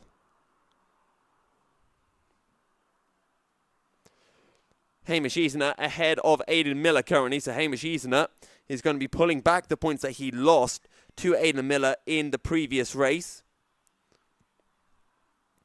Quick announcement to the paddock for our D-Max drivers. If you could please start getting yourselves race ready and to the end of pit lane, that would be fantastic. Harry Asher goes up the inside of Ivanov, who looks for the switchback on the outside now into turn 10. Can he make it work? Asher's lost the rear, and he's gone into Ivanov. This is going to allow Charlie Fenton through and Luke Power. And while Luke Power's gained the position, it's terrible news for Luke Power's championship because he needed Harry Asher to be able to pass Matthew Glazebrook on circuit. Luke Power goes up the inside of Alexei Ivanov. Can he get the drive out of the final corner and up the inside into turn 1? He's certainly going to try, but he won't find the traction, he won't find the grip, and he won't find second place. So Ivanov then up into second. Luke Power gets the switchback coming out of 3 and takes second place as Fenton goes up the inside of Ivanov into turn 4 and makes the move work. But as things are standing, Matthew Glazebrook will be winning the championship, provided he shows up to the finals. Just a little asterisk to add, the footnote to mention. Matthew Glazebrook has won 4 of the 6 rounds this season.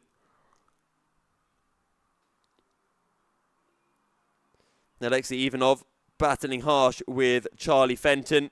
Oh, Ivanov almost being tagged by Fenton going into turn 9. Hamish Easener is having a cracking drive as he's trying to go up the inside now of Harry Asher.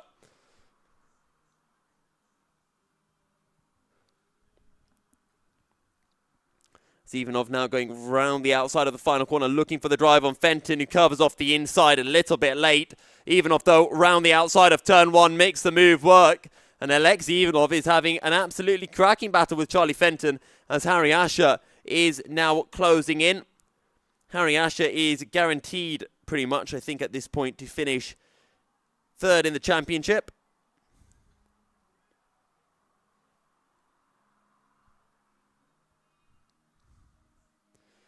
To head down into turn 5 and Charlie Fenton trying to go up the inside of Ivanov. That's going to allow Harry Asher to close in. Looks for the switchback now on Fenton, and I think has already made the move work. There's another announcement to our paddock.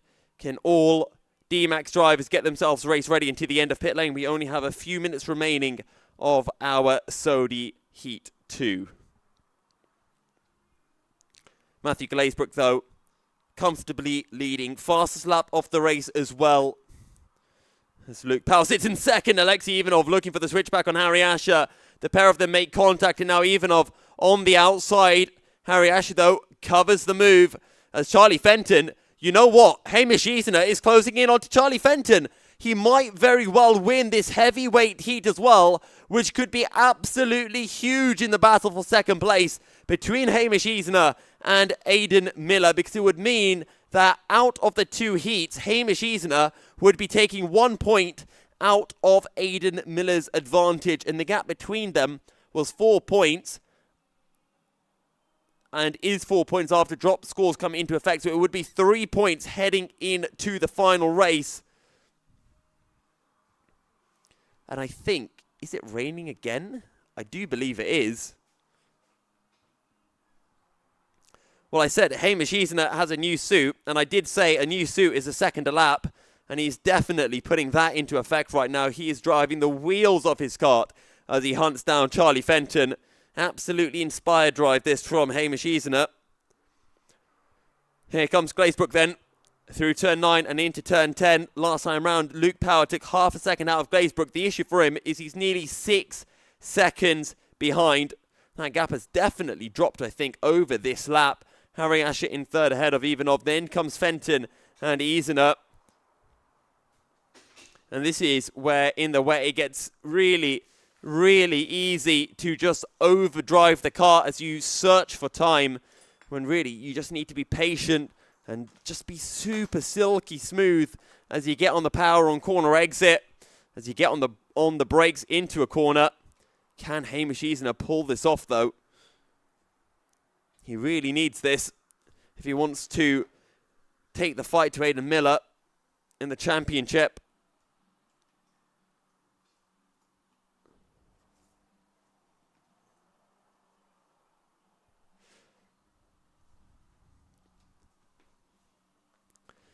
Last time round then, Hamish Easner a 125, a 120.5.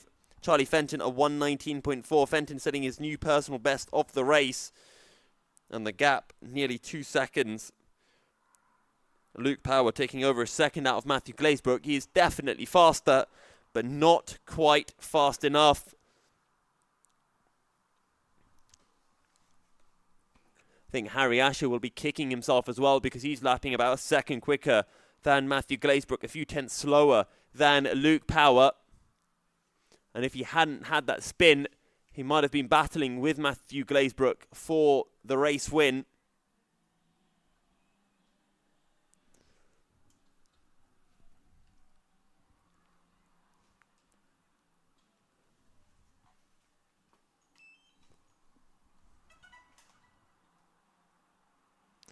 So we are on to the last lap of the race. Our D-Max drivers are getting ready for their second heat of the day. Matthew Glazebrook, though, continues to lead. And Glazebrook puts in a 118.3, taking 2 tenths out of Luke Power, 7 tenths out of Harry Asher. And Glazebrook also has a fast lap of the race at 117.5. Hamish Easner dropping a couple of seconds to Charlie Fenton as well on that lap. So, unfortunately for Hamish, his charge ended a little bit prematurely.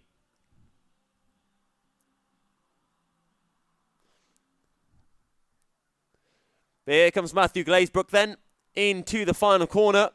And with this race win, he will be securing the lightweight championship. As long as he shows up for that final again, I will add. So Matthew Glazebrook wins his first heat of the day. Luke Power will come home in second, ahead of Harry Asher and Alexei Ivanov. And Charlie Fenton will be winning in the heavyweight class, ahead of Hamish Easner. And then Alexei Ivanov will be completing the field.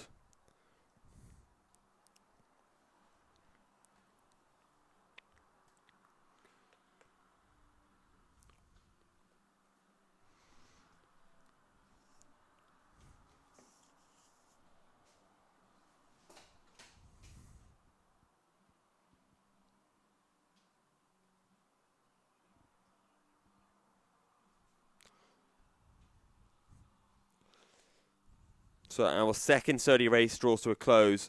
And now we can look towards our D-Maxes for their final heat of the day, before we head on into our finals. So I like to term them. And this is going to be fun. I think a straight dogfight between Barry Morris and James Bettison can be expected. Hello, Barry. Very quick in practice. The pair of them very quick in that first race of the day. But this time, Barry Morris is starting ahead of James Bettison. And then, of course, we have the main event, really, which is this D-Max Heavyweight Championship fight between James Brown, Ian Riley, Justin Elliott, Kuba Wozniak. Wozniak was leading the championship. He's still leading the championship, but dropped points to all of his championship rivals. And another result like that, and well, it's well and truly going to be game on heading into the finals tonight.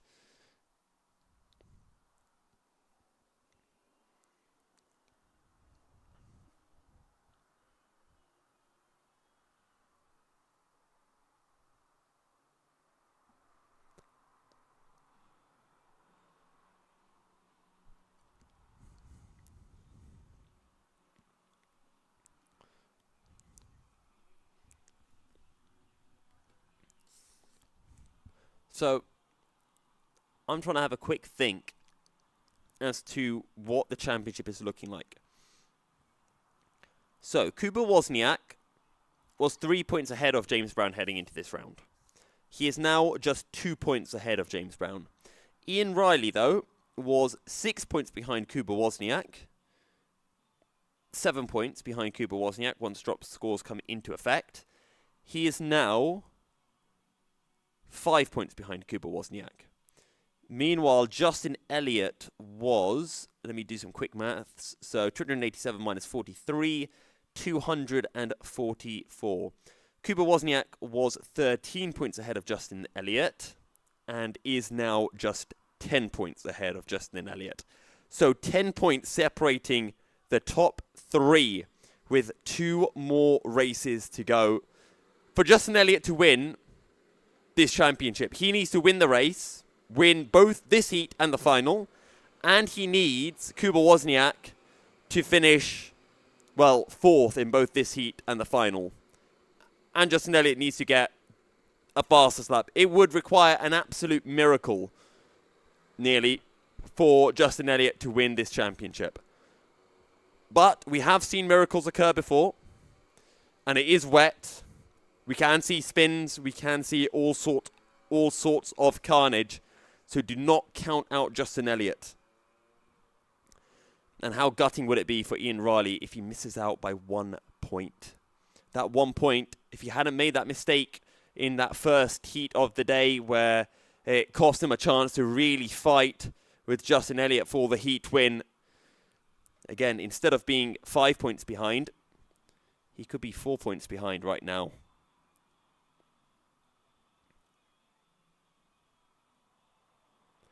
But either way, 5 points between the top three is absolutely nothing. Ian Riley, if he can win this heat and the final and get the fastest lap, I think Ian Riley's pretty much guaranteed to win this championship. That or he'll be 1 point down. But again, all Ian Riley can do is make sure he wins these races.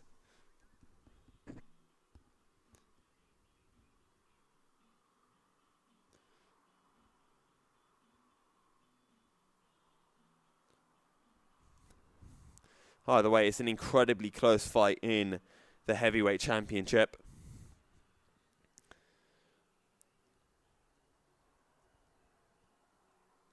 Ian Riley won his first round. He won the first round of the championship. He won the last round of the championship. Can he get another round win? Either way, Barry Morris, Ethan Pritchard on the first row of the grid. Then it is James Bedison and Jamie Tyler Gooden, championship rivals. But I think with the results of that first heat, James Bedison is your D-Max lightweight champion. I'll confirm it at the end of the finals. Then it is Lewis Barton and Kuba Wozniak on the next row of the grid. James Brown, Ian Riley, Justin Elliott starting all towards the back. Kuba Wozniak just needs to get his head down and win the heavyweight class. But we are green and underway for our second D-Max heat of the day. Ethan Pritchard trying to hold it around the outside of Barry Morris. Contact between the two of them.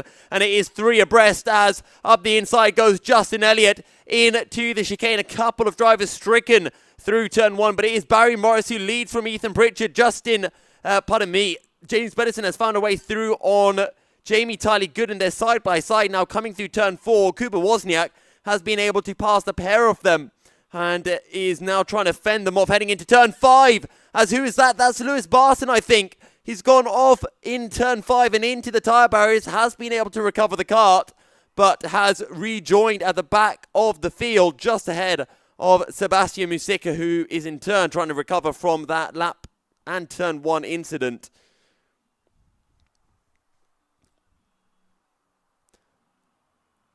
But Barry Morris leads from Ethan Pritchard. Jamie Tyler Gooden has a big moment and is now side by side with James Bedison. Philip Abul behind the pair of them. Then comes Justin Elliott, followed by James Brown, Ian Riley, trying to navigate his way through the field. Kuba Wozniak, though, in 3rd overall and just needs to keep his head down and finish exactly where he is, which will be 1st in the heavyweight class.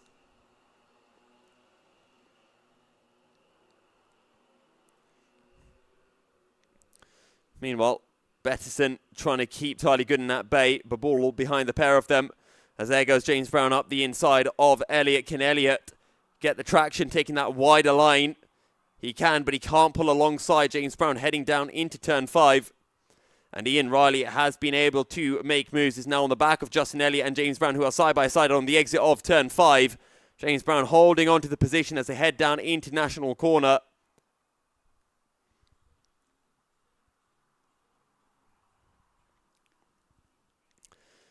Kuba Wozniak is under pressure from Pedersen, and apparently Wozniak is going to have a penalty for the incident with Lewis Barton into turn 5.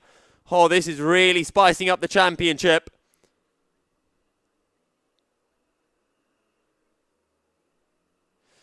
Pedersen up the inside of Wozniak through the final corner and does gain the position. Now it is Jamie Tyler Gooden's turn to try to find a way through.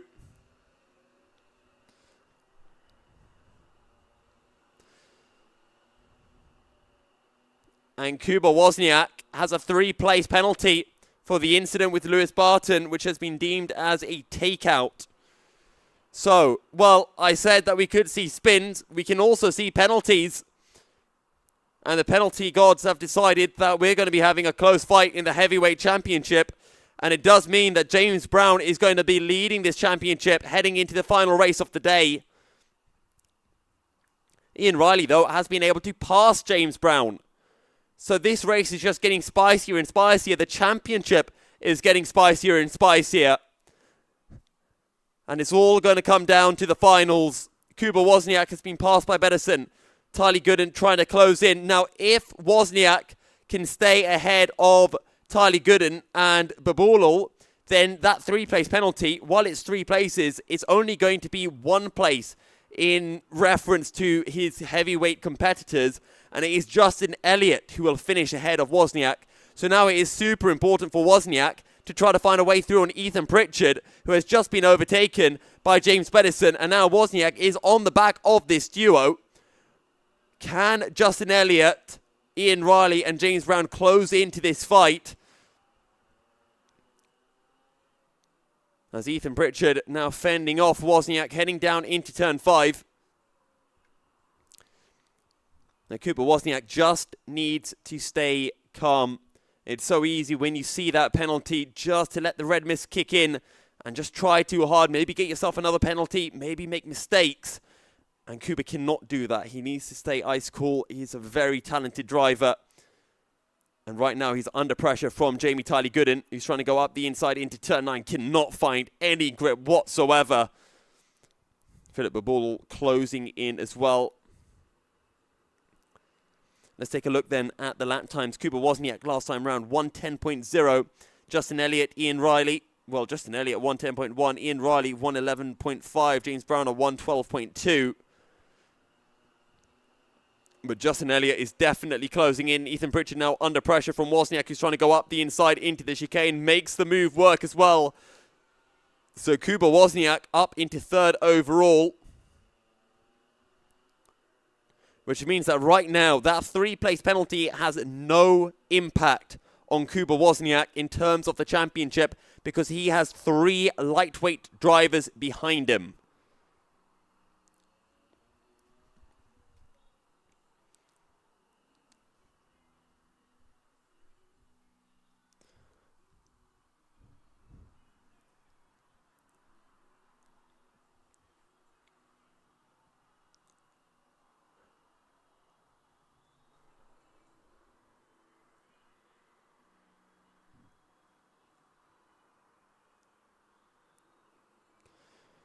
Ethan Pritchard, Tyler Gooden, side by side, coming out of turn 10. Looking for the wide line, maybe a bit too wide, might be inviting Babulal to overtake him.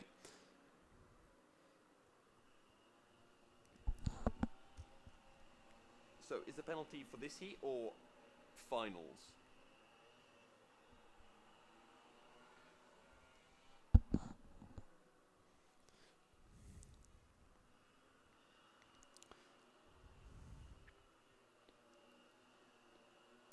But Barry Morris at the front of the field with a fast lap of the race, a 109.2.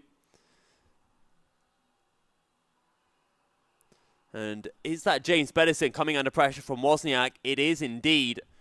So Kuba Wozniak is taking matters into his own hands. He's saying, I don't care about that penalty. I'm going to make that penalty be absolutely worthless.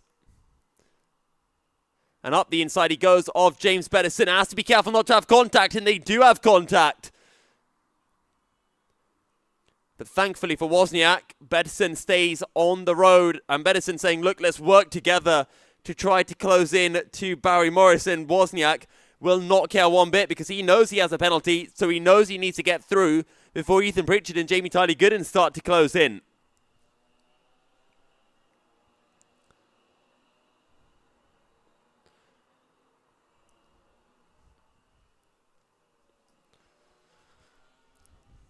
But Justin Elliott, again, looking at a very good heat result ahead of Ian Riley as Baboolal makes a mistake, and that's going to invite Jamie Tyler-Gooden to find the move on the exit of turn 4. Baboolal's going to go up the inside of Tyler-Gooden. Oh, understeers, able to keep the cart on circuit and keep himself out of the way of Tyler-Gooden as Justin Elliott goes round the outside of Baboolal on the exit of turn 5.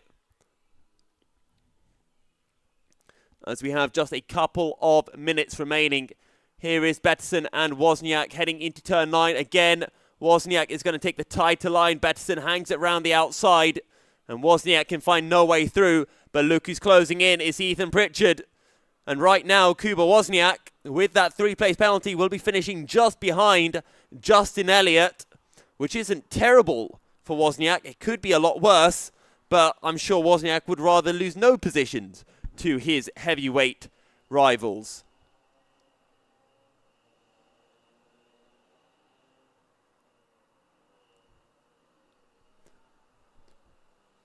There's Justin Elliott searching for a way through on Jamie Tyler-Gooden.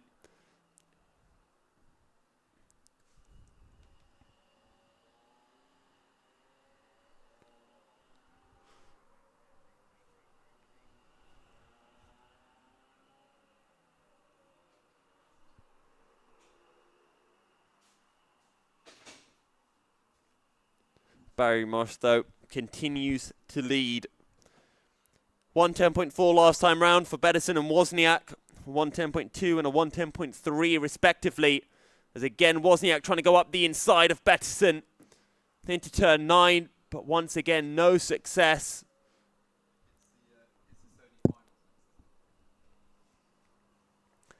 Wozniak just needs to make sure he doesn't get another penalty. As things stand, this is fine. He'll only lose 1 point to Justin Elliott, but he'll gain points on James Brown and Ian Riley, who are his direct championship rivals. And it'll practically put Ian Riley out of the championship fight.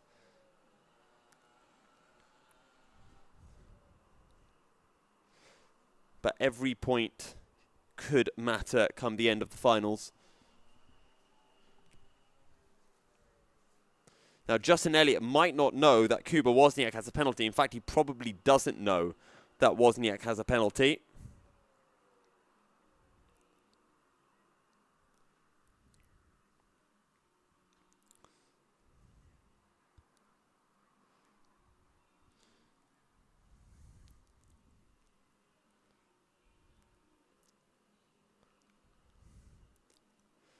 Wozniak still behind Betterson.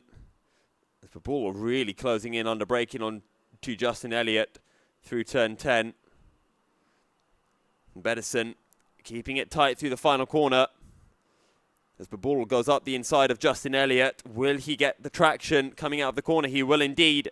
And that means Philip Baboolal is right now Kuba Wozniak's best friend. Because it means that Kuba Wozniak will still be taking the win in the heavyweight class.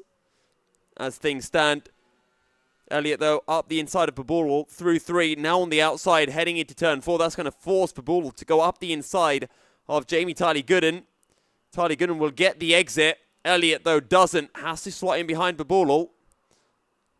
And Ian Riley is now closing in. Wozniak trying to have a go up the inside of Betterson. International corner. Barry Morris, though, continues to lead.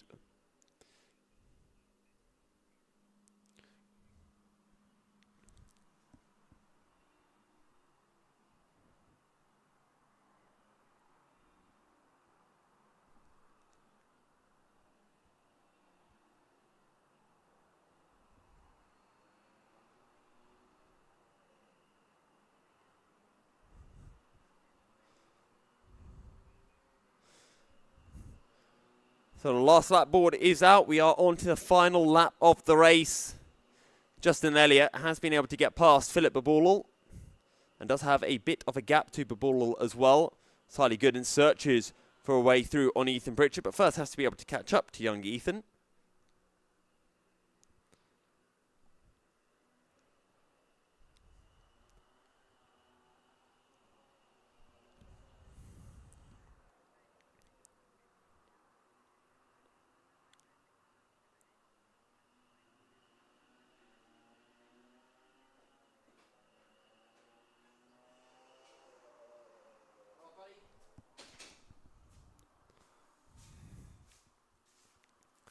Here comes Barry Morris, though, through turn 10 for the last time of this race. The checkered flag is being prepared as Barry Morris rounds the final corner. The wet weather master himself will take his first heat win of the day. I think Charlie Fenton's more excited than Barry Morris at that race win. James Pedersen will take second. I was going to say first in the lightweight class, but Barry Morris is, of course, in the lightweight class himself. Cooper Wozniak will come home in third. Then comes Ethan Pritchard, Jamie Tyler Gooden. Justin Elliott will be taking the heavyweight heat win ahead of Cooper Wozniak after Cooper's penalty gets applied. Ian Riley will be in third ahead of James Brown in fourth place. So that means Justin Elliott has 2 heavyweight heat wins.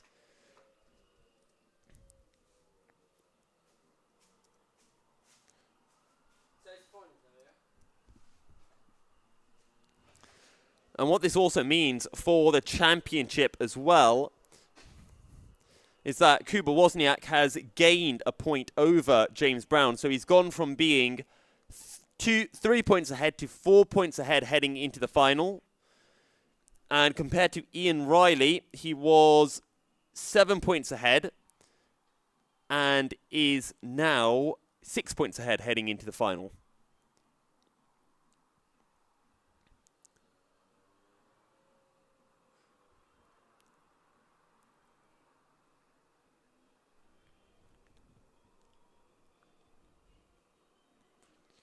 And there are 2 points separating James Brown and Ian Riley in the battle for second place in the championship.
I mean, he can't lose a championship unless Hamish wins the final and gets fastest lap anyway.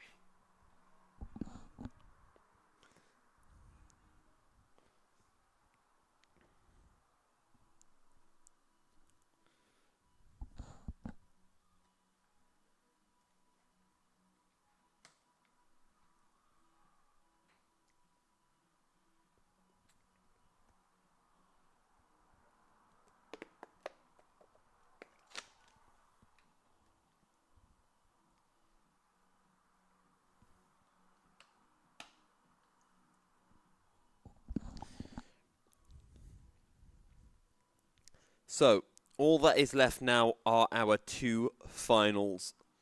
Our Sodis, followed by our D-Maxes.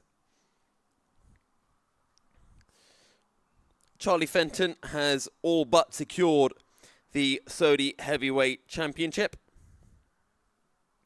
All he has to do is complete the race. It's the same as well for James Bedison in the D-Max Lightweight Championship. And indeed for Matthew Glazebrook in the Saudi Lightweight field. In the D-Max Heavyweights, there is still a little bit more to play for. Not a lot, but there is a bit to play for.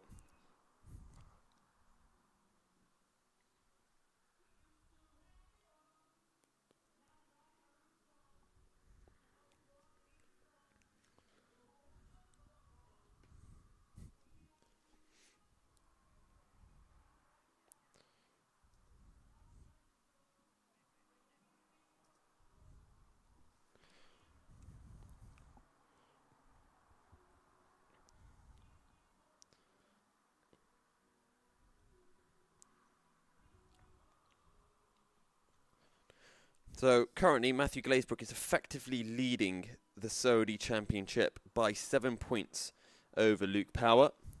And as we don't have 5 drivers, I think that means that Matthew Glazebrook has won the championship. But again, as mentioned before, all he has to do is finish this race.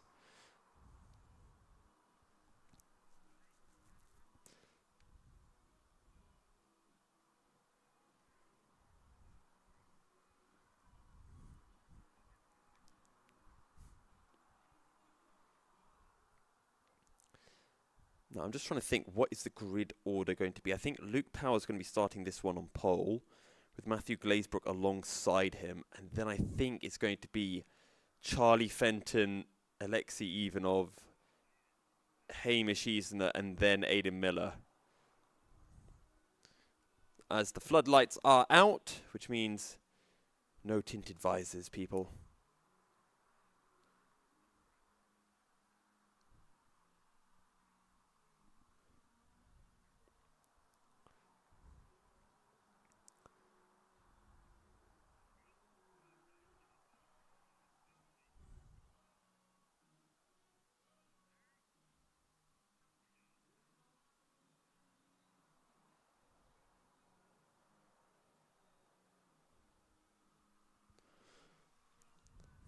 So just another reminder, this one for our D-Max drivers. Please make sure you do not have any tinted visors on your helmets for your final, because the floodlights are on. And then you won't be allowed to race.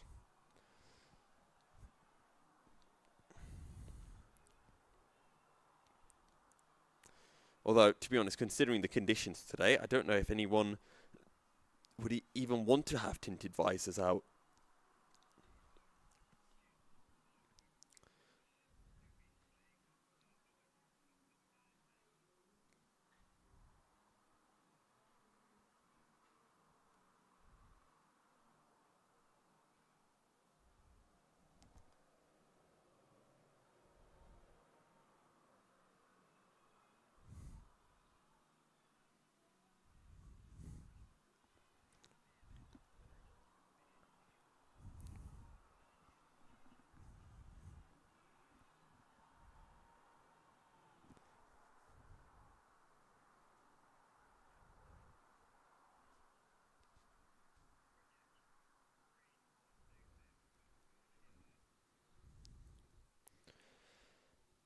So we are green for the drivers to exit pit lane. Well, full course yellows technically. As our Saudis exit the pit lane.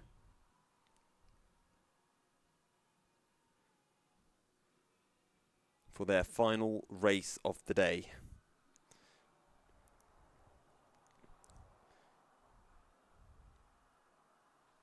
And I think we're going to have a really good battle between Luke Power and Matthew Glazebrook at the front of the field.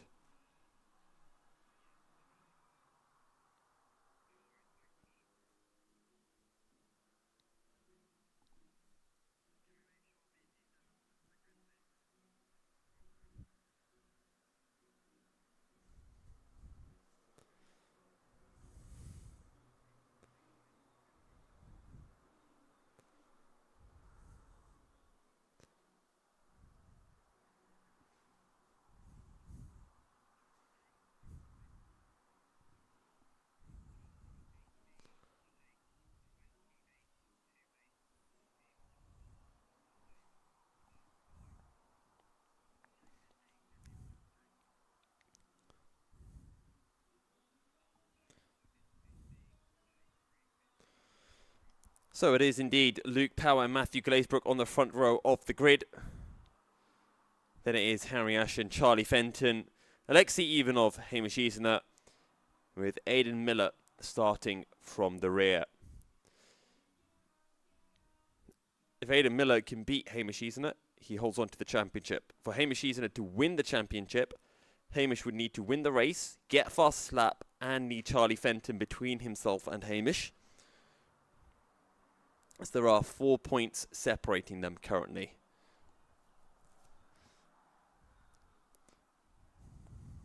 Which is a big ask, especially with Charlie Fenton racing. But we have seen drama in the wet. We saw drama in our previous heat. But we are ready to get racing.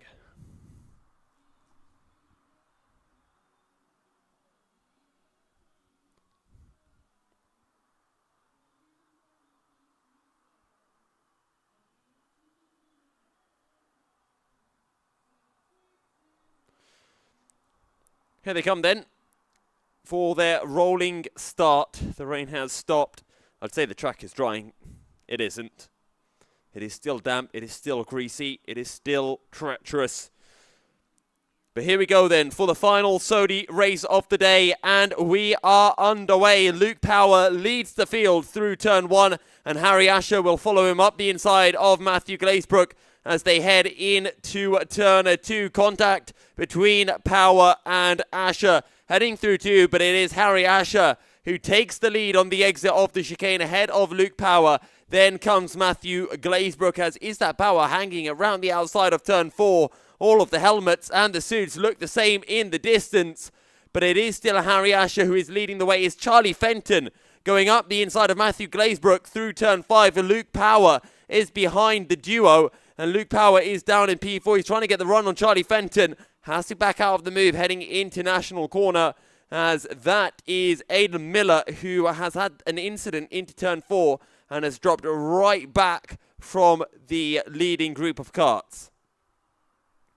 But Harry Asher has checked out on the opening lap of this race. Has about a second and a bit to Matthew Glazebrook, who is ahead of Fenton. And now Luke Power coming under pressure from Alexei Ivanov. And sorry, that's Hamish Eisner. It's Hamish Eisner, not Aidan Miller, who has had the off into turn 4. So Aidan Miller looking to take second in the championship as things stand. Charlie Fenton currently leading in the heavyweight class. Will be taking the honours as Alexei Ivanov is facing in the wrong direction. Is that a potential penalty that will be going the way of Aidan Miller? He's slowing down. He is waiting for Ivanov to catch up. And if Ivanov passes, that's going to allow Hamish Eisner to potentially pass as well. But Hamish Eisner has to slot in behind Glazebrook, though. Still running in second ahead of Charlie Fenton. And then behind Fenton comes Luke Power, the winner of Heat 1 today. And will we have 3 different race winners in our Sodi category? As Luke Power's got the drive, he's got the power, and he's got the inside international corner as he tries to make a move on Charlie Fenton. That inside will lead into the outside for the left-hander that leads onto the back straight. And Luke Power is up into 3rd position as Glazebrook hunts down Harry Asher, and he has definitely brought the gap at the front of the field down as they head into the hairpin of turn 10. And Luke Power trying to close in as well. Should give us a fantastic and thrilling 3-way battle for the race win in this final race of the season.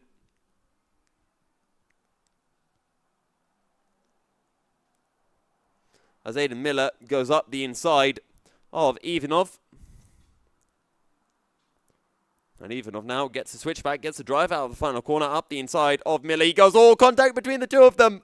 And Aidan Miller narrowly avoids the tyre barriers on the exit of turn 1. Just about stays on circuit and holds on to 5th position overall. And last time round, Harry Asher a 1:18.2, Matthew Glazebrook a 1:17.5, fastest lap of the race, taking 7/10 out of Harry Asher, and the gap 9/10 of a second when they came across the line. Luke Power a further 2 seconds back. This time round though, Harry Asher, I'm pretty sure, has extended his gap to Matthew Glazebrook. But Matthew Glazebrook has been reeled in by Luke Power on this occasion. And it's so fascinating to see the different lines that everyone is taking. Glazebrook taking that wider line through turn 9. Luke Power opting for a tighter line.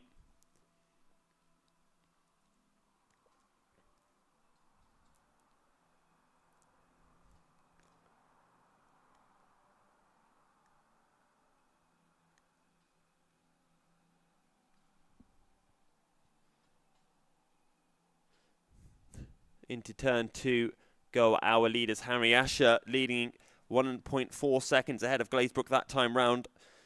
Taking 5/10 out of Matthew Glazebrook. 3/10 out of Luke Power. But he's made a mistake through turn 1 or turn 2 because Matthew Glazebrook is on to the back of Harry Asher. And Glazebrook's trying to take that tighter line through turn 5, trying to get the drive. But he's on the back of Harry Asher, and this is where Harry Asher will really be feeling the pressure from Matthew Glazebrook. Harry Asher cannot win this championship. He could potentially take second, but his heats, I don't think, were good enough for it.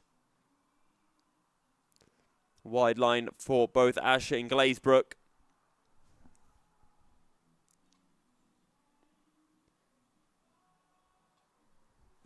And he's got a decent run on the outside heading into the final corner. Asher's going to have to go defensive. Luke Power's going to love to see this battle happening up ahead. But Matthew Glazebrook, he gets the switchback. Harry Asher gets the switchback on the switchback. 2 switchbacks in one corner. You don't see that very often. Harry Asher on the inside for turn 1. But Matthew Glazebrook carries the speed and takes the lead of the race from Harry Asher. And now can he get his head down and pull away from both Asher and Luke Power, currently running in 3rd place. All Matthew Glazebrook had to do was finish this race to take the championship, but that's not a stylish way to win the championship. You have to win the championship by winning the race as well, and that's exactly what Matthew Glazebrook plans on doing.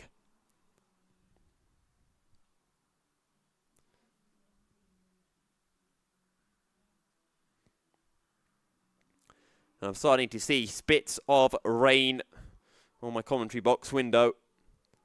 So I think the rain might be coming down once again. It shouldn't make any difference to the track conditions. It is already wet and greasy out on circuit.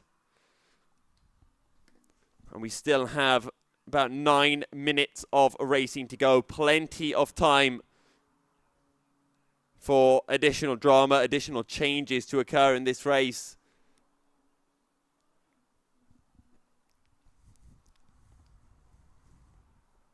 As over the line comes Glazebrook, followed by Asher, and then comes Power.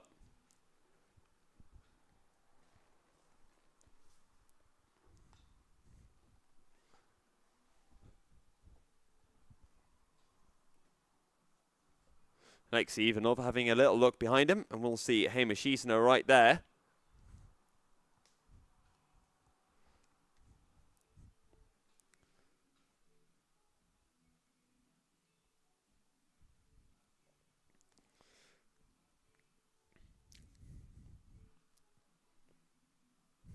I think the rain's coming down more and more now as well. It is definitely raining.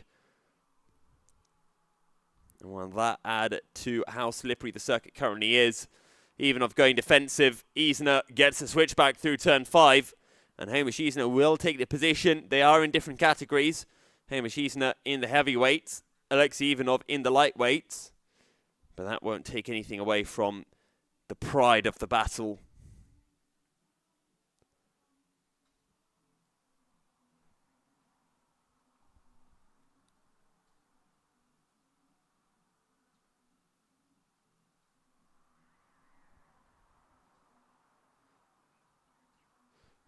And Ivanov is now back ahead of Easner once again, as Easner is sideways on the brakes down into turn 10.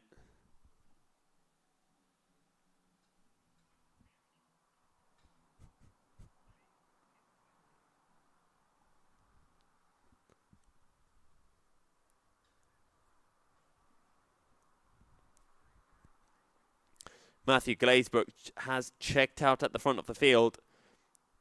He's found the pace when it matters most, which is in the finals itself.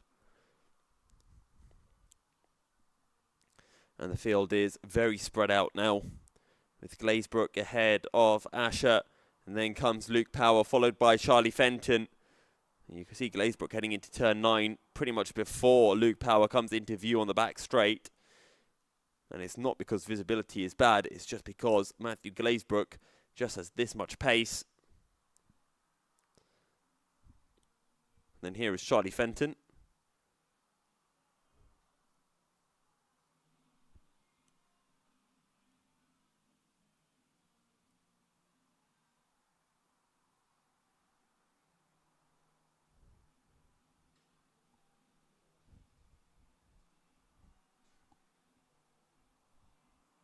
As Hamish Easner once again loosed the rear end heading down into turn 10, but this time it's going to cost him a lot more time than it did last lap around.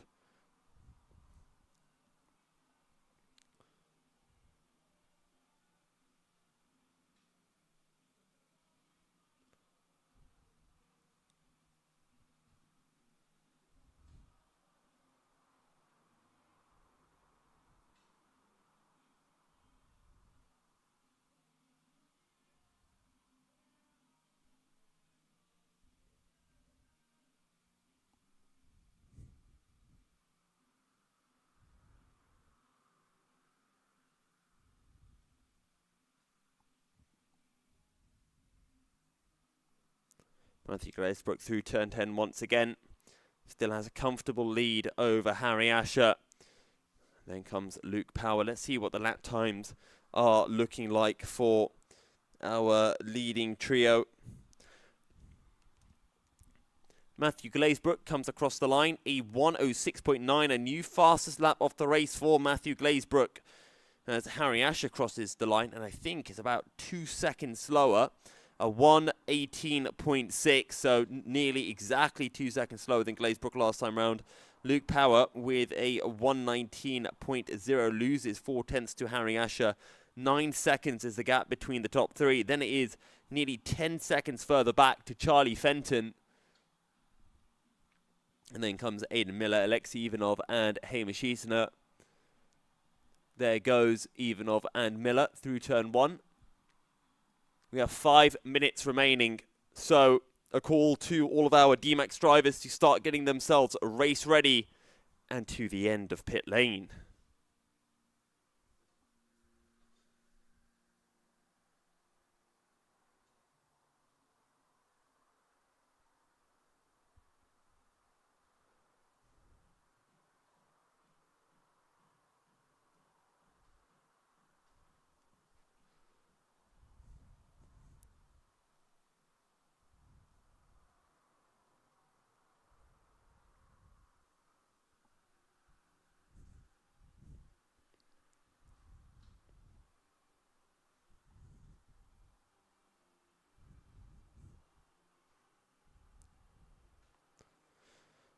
Luke Power still trying to hunt down Harry Asher, and the gap does look like it has decreased over the last lap.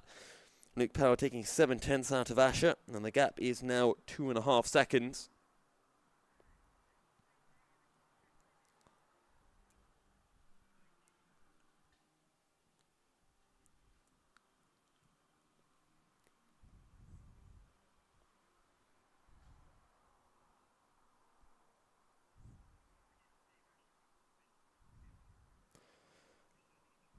So attention paddock, can all D-Max drivers please make your way to the end of pit lane, preferably with all of your kit on. We don't want to have any of your drivers making your way there without a helmet. That wouldn't be particularly useful. Matthew Glazebrook, though, continues to lead in the D-Max class.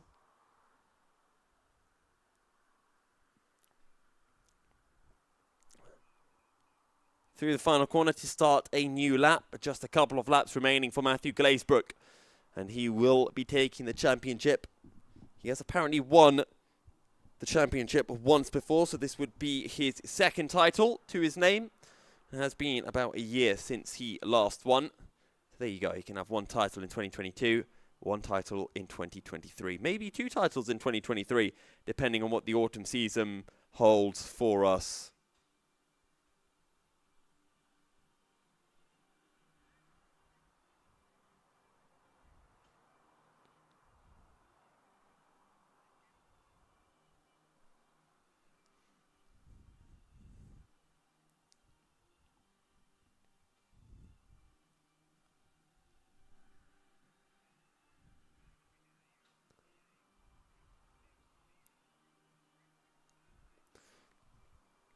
Attention paddock, attention paddock. Can Kuba Wozniak make his way to the stairs at race control?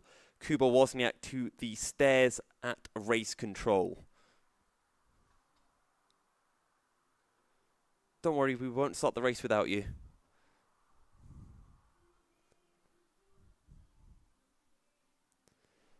Matthew Glazebrook crosses the line to start his final lap of the race, and Luke Power has been reeling in Harry Asher over the last few laps. He took half second out of Asher over the last 2 laps. This time round, Harry Asher a 1:19.0, a 1:18.8 for Power, and the gap is 1.7 seconds.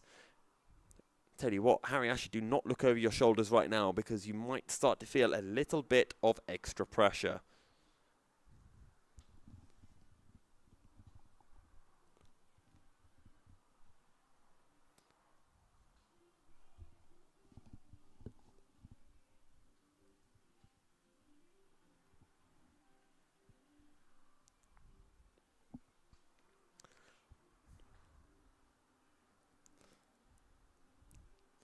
Here then comes Matthew Glazebrook as he rounds turn 9 for the final time, not just of today, but of the season itself, in through turn 10, and he has a large lead. He knows the checkered flag is waiting for him. He knows the championship is waiting for him. Through the final corner in the wet and treacherous conditions, Matthew Glazebrook takes the race win, and he takes the Daytona Sodi Championship as well. Harry Asher will take a well-deserved second ahead of Luke Power. It will only be third for Harry Asher in the championship. Luke Power will take third. Charlie Fenton, though, is already looking up to the skies. All he'll see in the skies is water. It's going to be a heavyweight heat win for Charlie Fenton, and another heavyweight title to add to his name as he does a little drift over the line to celebrate. Aidan Miller will come home in second and take second in the championship as well. Alexei Ivanov will finish fourth in the lightweight class, and Hamish Eisner will take third in the heavyweight class and third in the heavyweight championship as well. So with that, I'm going to take a little break, and we will be returning with our final race of the day, the D-Max A Final.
All right then, everyone, it is time for us to get underway with our final race of the day. Our final race of the season.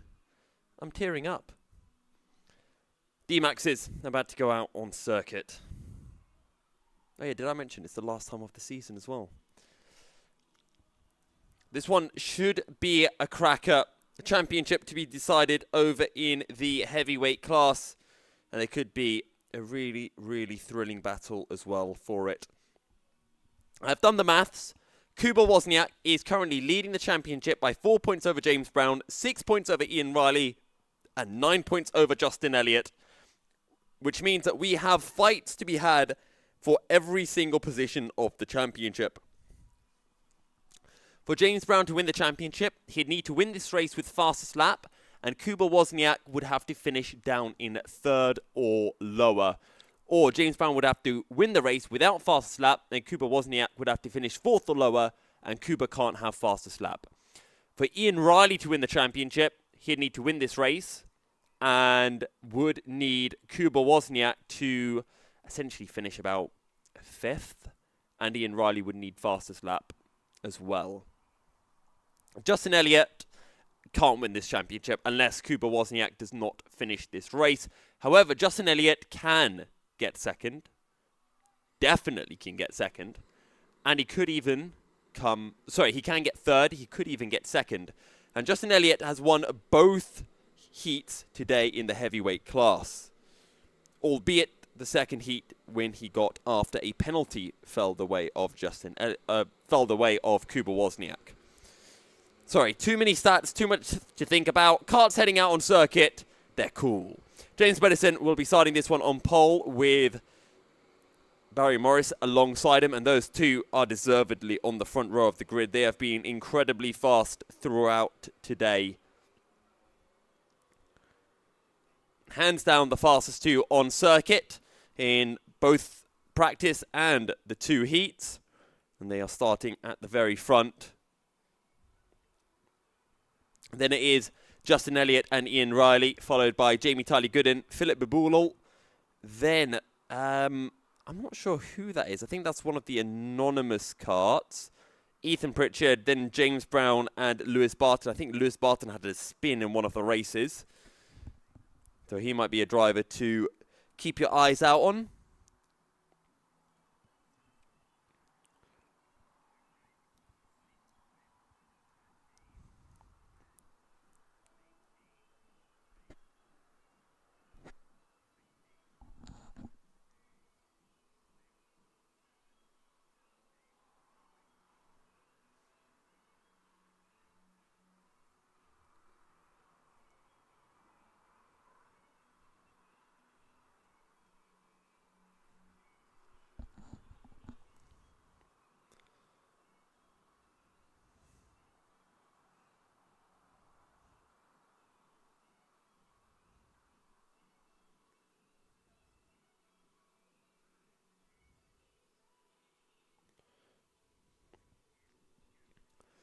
So, James Pedersen, Barry Morris on the front row of the grid.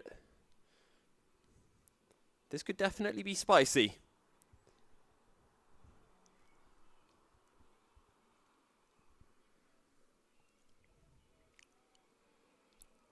I think we're going to have a really good battle for the lightweight class win. And then it's heavyweights on the second row. Justin Elliott, Ian Riley, and look at Kuba Wozniak, third row of the grid. He's ahead of James Brown critically. And he's not that far off Ian Riley. If things finish as they are, Kuba Wozniak would win the championship. As would James Pedersen. Here we go then. Round the final corner for the final D-Max race of the championship. And we are underway. As James Pedersen leads the field through turn 1. And Justin Elliott will follow Pedersen through turn 1. Kuba Wozniak also gets a good start up into third place. Barry Morris has been absolutely swamped. Is 3 abreast on the exit of turn 2. Through turn 3 they go. And it is Pedersen who leads from Elliott, Wozniak and Barry Morris in P4 as Ian Riley attempts to move up the inside of the hairpin. And I don't think that one has worked out particularly well for him either. I believe that is Jamie Tyler Gooden who is running in P5 behind Barry Morris. Then it's Ian Riley, followed by, I want to say James Brown and Lewis Barton, but I could be wrong, as the karts are relatively far off into the distance as they make their way through National Corner and onto the back straight. And Justin Elliott is on an absolute stormer. He's searching for a way through on James Pedersen, and he's right on the rear chuff of that D-Max kart heading into the hairpin. Barry Morris is defending from Jamie Tyler Gooden, who gets the switchback out of turn 10. The pair of them neck and neck heading into the final corner. Morris has to go defensive. Round the outside will go Tyler Gooden. Can he get the drive out of the final corner? He's got a good drive. He's got the inside. And he's got P4. Surely he backs out of the move. And Barry Morris holds on to the position. How Barry Morris held on to that, I'm not quite sure. But Jamie Tyler Gooden clearly felt that there wasn't enough grip on the inside for him to make that move stick.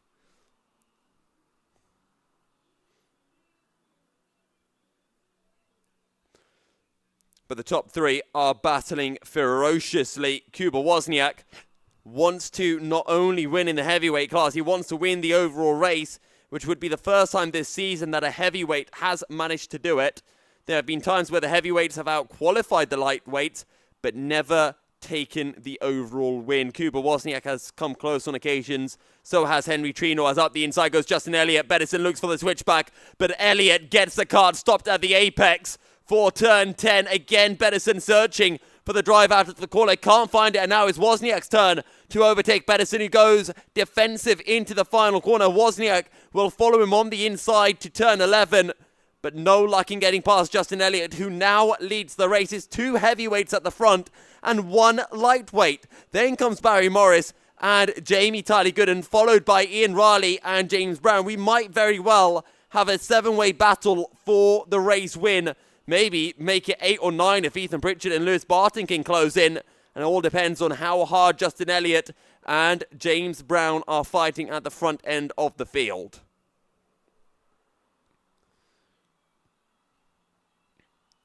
Five seconds separating your top 7 currently. Can Ian Riley close in to Jamie Tyler Gooden? That we'll have to wait and see. Here come your leading duo into turn 9. The pair of them have been able to pull away from Kuba Wozniak on this particular occasion. But Justin Elliott is having the drive of his life right now. And Kuba Wozniak is his best friend because he knows he can't win the championship. But he wants to get as many points as he can over Ian Riley. And right now he's looking at a few.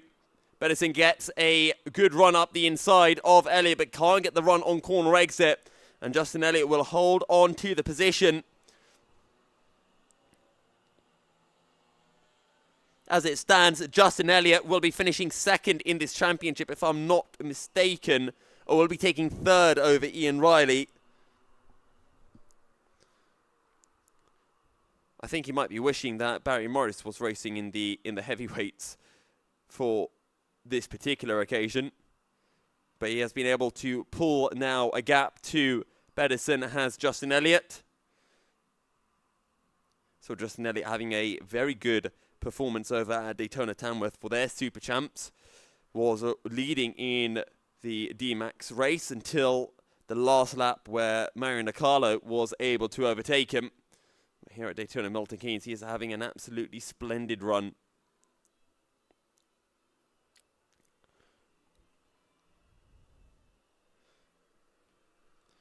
So your top 4 really, setting mid to low 1:11s. Jamie Tyler Gooden 1:12 last time round, 1:11.1 for Ian Riley. James Brown a 1 minute 12.8. Remember, Ian Riley needs to finish 2 positions ahead of James Brown because it is only 1 position for 1 point for every position you are ahead of someone, unless you win in the A final when it is 2 extra points. Actually, I might need to double check that one.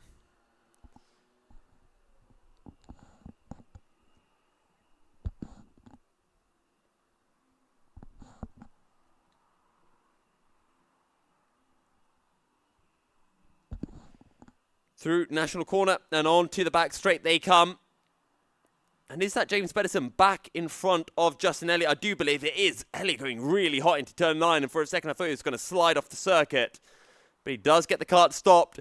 Barry Morris is closing in to this leading trio. Kuba Wozniak still staying in touch with Pedersen and Elliott as they head into the final corner. But Pedersen leads them over the line. And James Pedersen has the fastest lap of the race of 1:10.7. Justin Elliott at 1:11.1. 1:11.9 for Wozniak, 1:11.1 for Barry Morris. All of the top 6 lapping under a 1:12.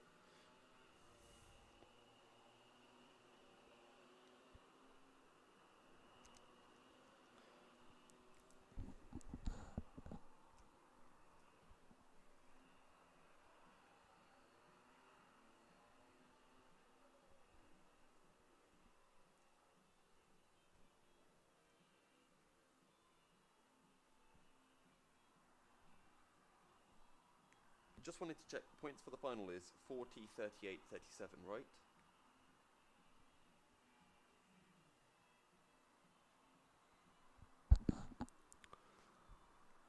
James Pedersen still under pressure then from Justin Elliott, but these two have been able to pull a gap to Kuba Wozniak and Barry Morris.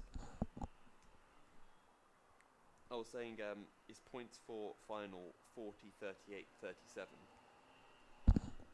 And that's a spin. Spin for Jamie Tyler Gooden on the exit of the final corner. Just a little bit too eager on the throttle. Got up onto the slanted curb. And the rear end just swapped ends with him. And he's stuck on the grass. Needs to be pushed out as well. Well, if there was any doubt as to whether James Pedersen would be winning the championship, that doubt is now all but gone.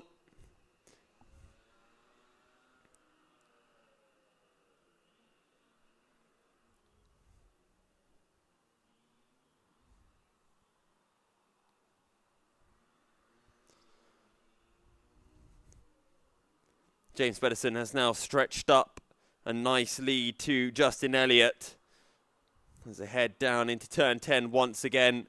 It's not a big lead, but it is approaching about a second now. It was 9/10 last time round, and it might be eking over a second on this particular lap.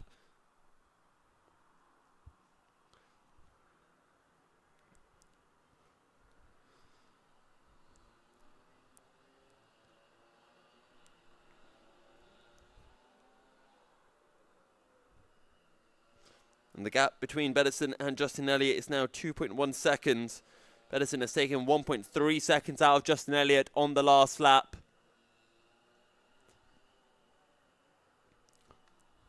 Lewis Barton is meanwhile trying to close in onto Ethan Pritchard, and there's Philip de Boerle behind him. About 4 seconds separating that trio of karts.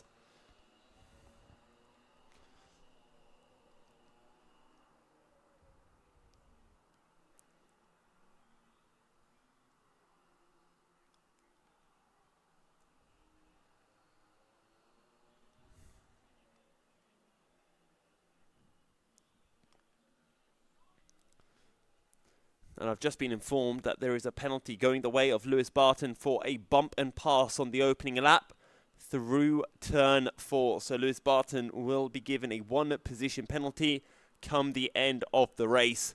As Barry Morris has closed in onto Kuba Wozniak and is trying to search for a way through as they head through turn 1. Remember, Barry Morris had an absolutely horrifying start. Started second and dropped all the way down to, I think, 4th, maybe even 5th at one point, but was 4th at the end of the opening lap and has been since trying to claw his way back through the field. But James Pedersen is not waiting around for him and is stretching a very nice lead at the front of the field.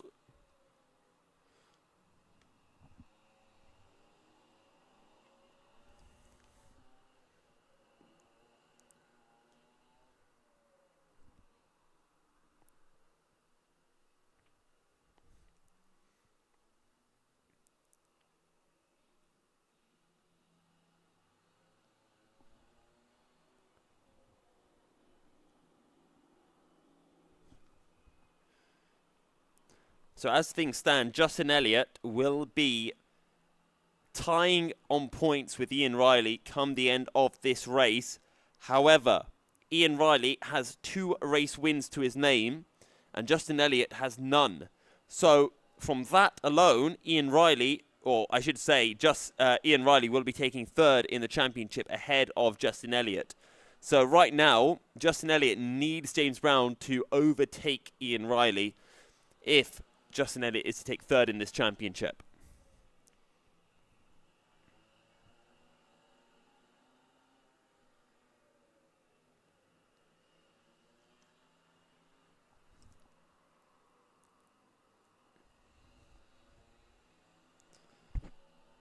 Meanwhile, Ian Riley will not be taking 2nd in this championship unless he can get a fastest lap.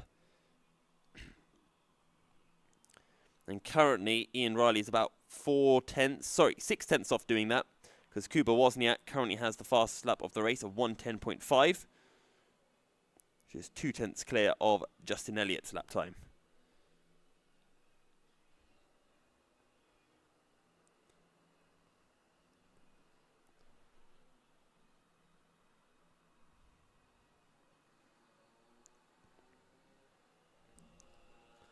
That being said, if Justin Elliott can get the fast lap of the race, he'll go from finishing 4th in the championship to finishing 2nd. So it is literally just about 1 fast lap for Justin Elliott if he wants to take 2nd in this championship. Otherwise, he finishes outside of the top 3. Talk about close. Because as it stands, Ian Riley's going to be 1 point behind James Brown, and so will Justin Elliott.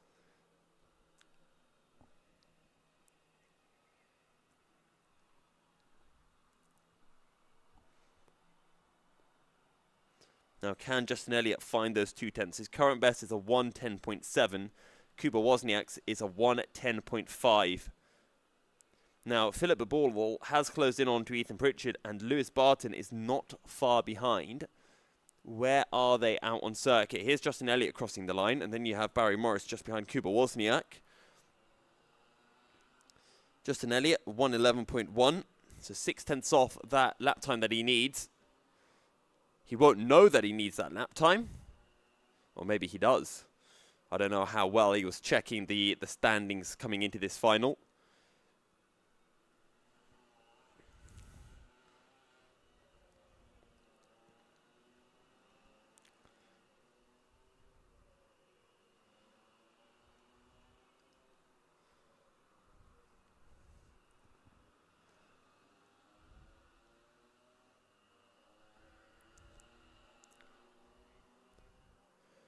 So we're about to enter the final lap of the race. And James Pedersen leads away by 3 seconds over Justin Elliott. And Justin Elliott has been having an absolutely cracking drive. But he needs that fastest lap. And Justin Elliott will have 1 lap to do it. Otherwise, he will be finishing 4th in the championship. Let's see what this lap time is for Justin Elliott. It's a 1:11.0. And remember, he needs to get a 1:10.5. Barry Morris has finally passed Kuba Wozniak. Kuba Wozniak making a bit of a mistake. That has allowed Ian Riley to close in.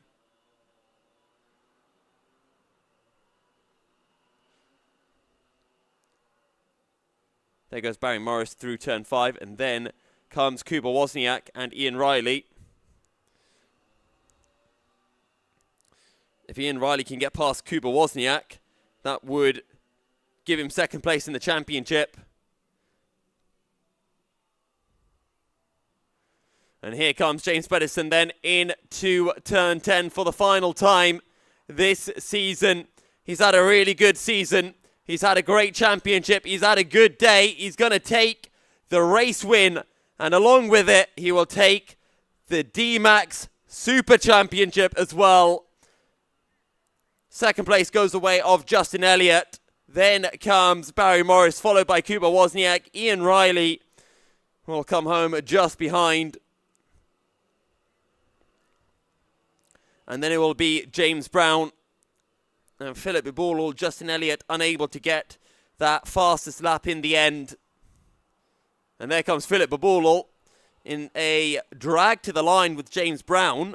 So James Brown pips Philip Iboulou by 7 thousandths of a second. Then comes Ethan Pritchard, Joseph Fletcher, Lewis Barton, who does have a one-place penalty, Jamie Tully-Gooden, Ashley Mason-King, Anonymous, Sebastian Musica, and Min Wei Hua.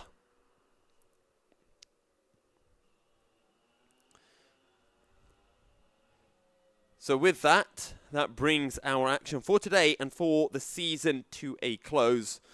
I will see everyone for prize giving and lots of trophies to be handed out shortly after. And a big thank you as well to everyone who tuned in over on the YouTube stream. But I'll see everyone otherwise for the next season that will be starting in, I think it's about a month's time.